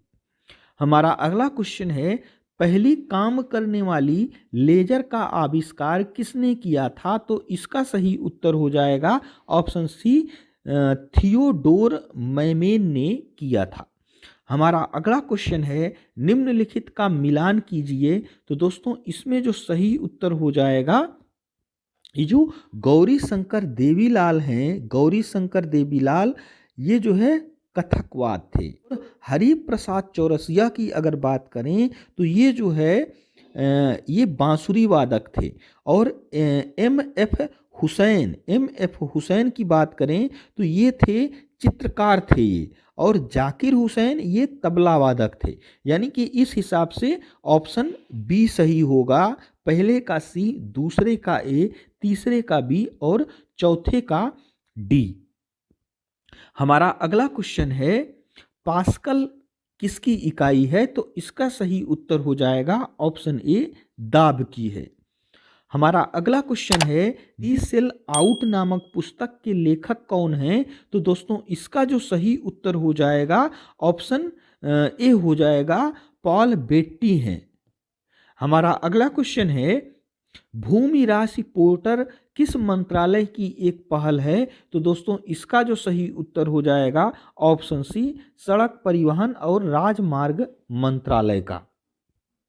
हमारा अगला क्वेश्चन है, वह राज्य सरकार जिसने प्रदेश में Shri Dhanvantari generic medical store योजना की शुरुआत की है। तो दोस्तों इसका सही उत्तर हो जाएगा ऑप्शन ए, छत्तीसगढ़ ने की है। हमारा अगला क्वेश्चन है, आईपीएल इतिहास के दूसरे सबसे महंगे खिलाड़ी बने पैट कमिंस को किस टीम ने खरीदा। तो दोस्तों इसका जो सही उत्तर हो जाएगा ऑप्शन ए, सनराइजर्स हैदराबाद ने खरीदा है। हमारा अगला क्वेश्चन है, एक रिपोर्ट के मुताबिक भारत कब तक दुनिया का दूसरा सबसे बड़ा सौर निर्माता बन जाएगा। तो दोस्तों इसका सही उत्तर हो जाएगा ऑप्शन सी, 2026 तक। हमारा अगला क्वेश्चन है, आईएनएस चिल्का से अग्निवीरों के पहले बैच की पासिंग आउट परेड में मुख्य अतिथि कौन बने। तो दोस्तों इसका सही उत्तर हो जाएगा option C, admiral R Hari Kumar. हमारा अगला क्वेश्चन है, विश्व के सबसे ऊंचे रेलवे पुल चिनाब पुल की ऊंचाई कितनी है। तो इसका सही उत्तर हो जाएगा ऑप्शन ए, 359 मीटर है। हमारा अगला क्वेश्चन है, खाली स्थान भरना है, लखनऊ में क्षेत्रीय केंद्र प्रिंट मेकिंग, मूर्तिकला, मिट्टी के बर्तन और चित्रकला के विषयों में कलाकारों को कार्य सुविधाएं प्रदान करने के लिए स्थापित किया गया है। तो दोस्तों इसका सही उत्तर हो जाएगा ऑप्शन बी, ललित कला अकादमी की स्थापना की गई है। हमारा अगला क्वेश्चन है, उत्तर प्रदेश की भौगोलिक सीमा सर्वाधिक राज्यों को स्पर्श करती है। निम्नलिखित में से कौन सा राज्य इसमें शामिल नहीं है। तो दोस्तों इसका सही उत्तर हो जाएगा ऑप्शन सी, उड़ीसा की सीमा उत्तर प्रदेश से नहीं लगती है। हमारा अगला क्वेश्चन है, इसमें खाली स्थान भरना है, को उत्तर प्रदेश के हिमालयी पहाड़ी क्षेत्र में उत्तराखंड नामक एक नया राज्य अस्तित्व में आया। तो दोस्तों 9 नवंबर 2000 को उत्तराखंड जो राज्य है वह उत्तर प्रदेश से अलग कर दिया गया था। कब? 9 नवंबर 2000 को। हमारा अगला क्वेश्चन है, 26 मार्च 2023 को इसरो द्वारा लॉन्च किए गए वन वेव इंडिया मिशन 2 के लिए इस्तेमाल किए गए लॉन्च वाहन का नाम क्या है। तो दोस्तों इसका सही उत्तर हो जाएगा ऑप्शन ए, LVM 3M3। हमारा अगला क्वेश्चन है, उत्तर प्रदेश के सबसे शानदार लोक नृत्यों में से एक है। इस शैली में एक मुश्किल संतुलन नृत्य शामिल है जिसमें एक घूंघट काढ़े महिला नर्तकी सिर पर लकड़ी के पिरामिड के मंच पर एक साथ 108 लैंप रखकर नृत्य करती है। तो उस जो है नृत्य को क्या कहते हैं। तो दोस्तों इसका सही उत्तर हो जाएगा ऑप्शन डी, चरकुला नृत्य कहा जाता है। और ये दोस्तों ब्रज क्षेत्र में ज़्यादातर जो है ब्रज क्षेत्र में होता है। हमारा अगला क्वेश्चन है, उत्तर प्रदेश के ये खाली स्थान भरना है। उत्तर प्रदेश में बुद्ध ने अपना पहला उपदेश दिया और अपने कार्यविधि की नींव रखी। यानी कि जो बुद्ध हैं वो पहला उपदेश अपना उत्तर प्रदेश के किस स्थान पर दिया था। तो इसका सही उत्तर हो जाएगा ऑप्शन बी, सारनाथ में दिया था। हमारा अगला क्वेश्चन है, निम्नलिखित में से कौन सा पदार्थ बिजली का कुचालक है परंतु ताप का सुचालक है। तो दोस्तों इसका जो सही उत्तर हो जाएगा ऑप्शन डी हो जाएगा। एक अभ्रक एक ऐसा पदार्थ है जो बिजली का तो कुचालक है परंतु ताप का सुचालक है। इसीलिए जो हमारा जो कपड़ा प्रेस करते हैं, जो प्रेस होता है उसमें जो नीचे लगा रहता है वह अभ्रक का ही प्रयोग किया जाता है। इसीलिए जो प्रेस के नीचे वाला तला होता है वह तो गर्म हो जाता है लेकिन उसमें करंट नहीं आता है, क्योंकि ये जो अभ्रक होता है यह बिजली का कुचालक होता है। हमारा अगला क्वेश्चन है, अधिकांश कीट किस प्रकार श्वास लेते हैं। तो दोस्तों इसका सही उत्तर हो जाएगा ऑप्शन डी, ट्रेकिया प्रणाली के द्वारा। यानी कि जो क्या होता है, जो श्वसन नली होती है, श्वसन नली होती है उसके द्वारा ज़्यादातर कीट श्वास लेते हैं। हमारा अगला क्वेश्चन है, 1 एकड़ में कितने वर्ग गज होते हैं? तो दोस्तों इसका सही उत्तर हो जाएगा ऑप्शन ए 4840 वर्ग गज होता है। हमारा अगला क्वेश्चन है, रिजर्व बैंक ऑफ इंडिया की स्थापना किस वर्ष में हुई है? तो दोस्तों इसका सही उत्तर हो जाएगा ऑप्शन डी हो जाएगा 1935 में हुआ था। हमारा अगला क्वेश्चन है, उत्तर प्रदेश राज्य का राज्य पक्षी कौन सा है? तो इसका सही उत्तर हो जाएगा ऑप्शन डी सारस है। हमारा अगला क्वेश्चन है, किसी ग्राम पंचायत द्वारा उप प्रधान को पद से हटाने के लिए कम से कम कितने पंचायत सदस्यों का समर्थन आवश्यक है? तो इसका सही उत्तर हो जाएगा ऑप्शन डी 2/3 का। हमारा आज का जो क्वेश्चन है वह है, किस नदी पर सुक्कुर बैराज स्थित है? इसमें से कौन सा ऑप्शन सही है हमें कमेंट बॉक्स में जरूर बताइएगा। और दोस्तों यदि वीडियो अच्छा लगा हो तो हमारे चैनल को जरूर सब्सक्राइब करिएगा। और दोस्तों वीडियो देखने के लिए आपका बहुत बहुत धन्यवाद।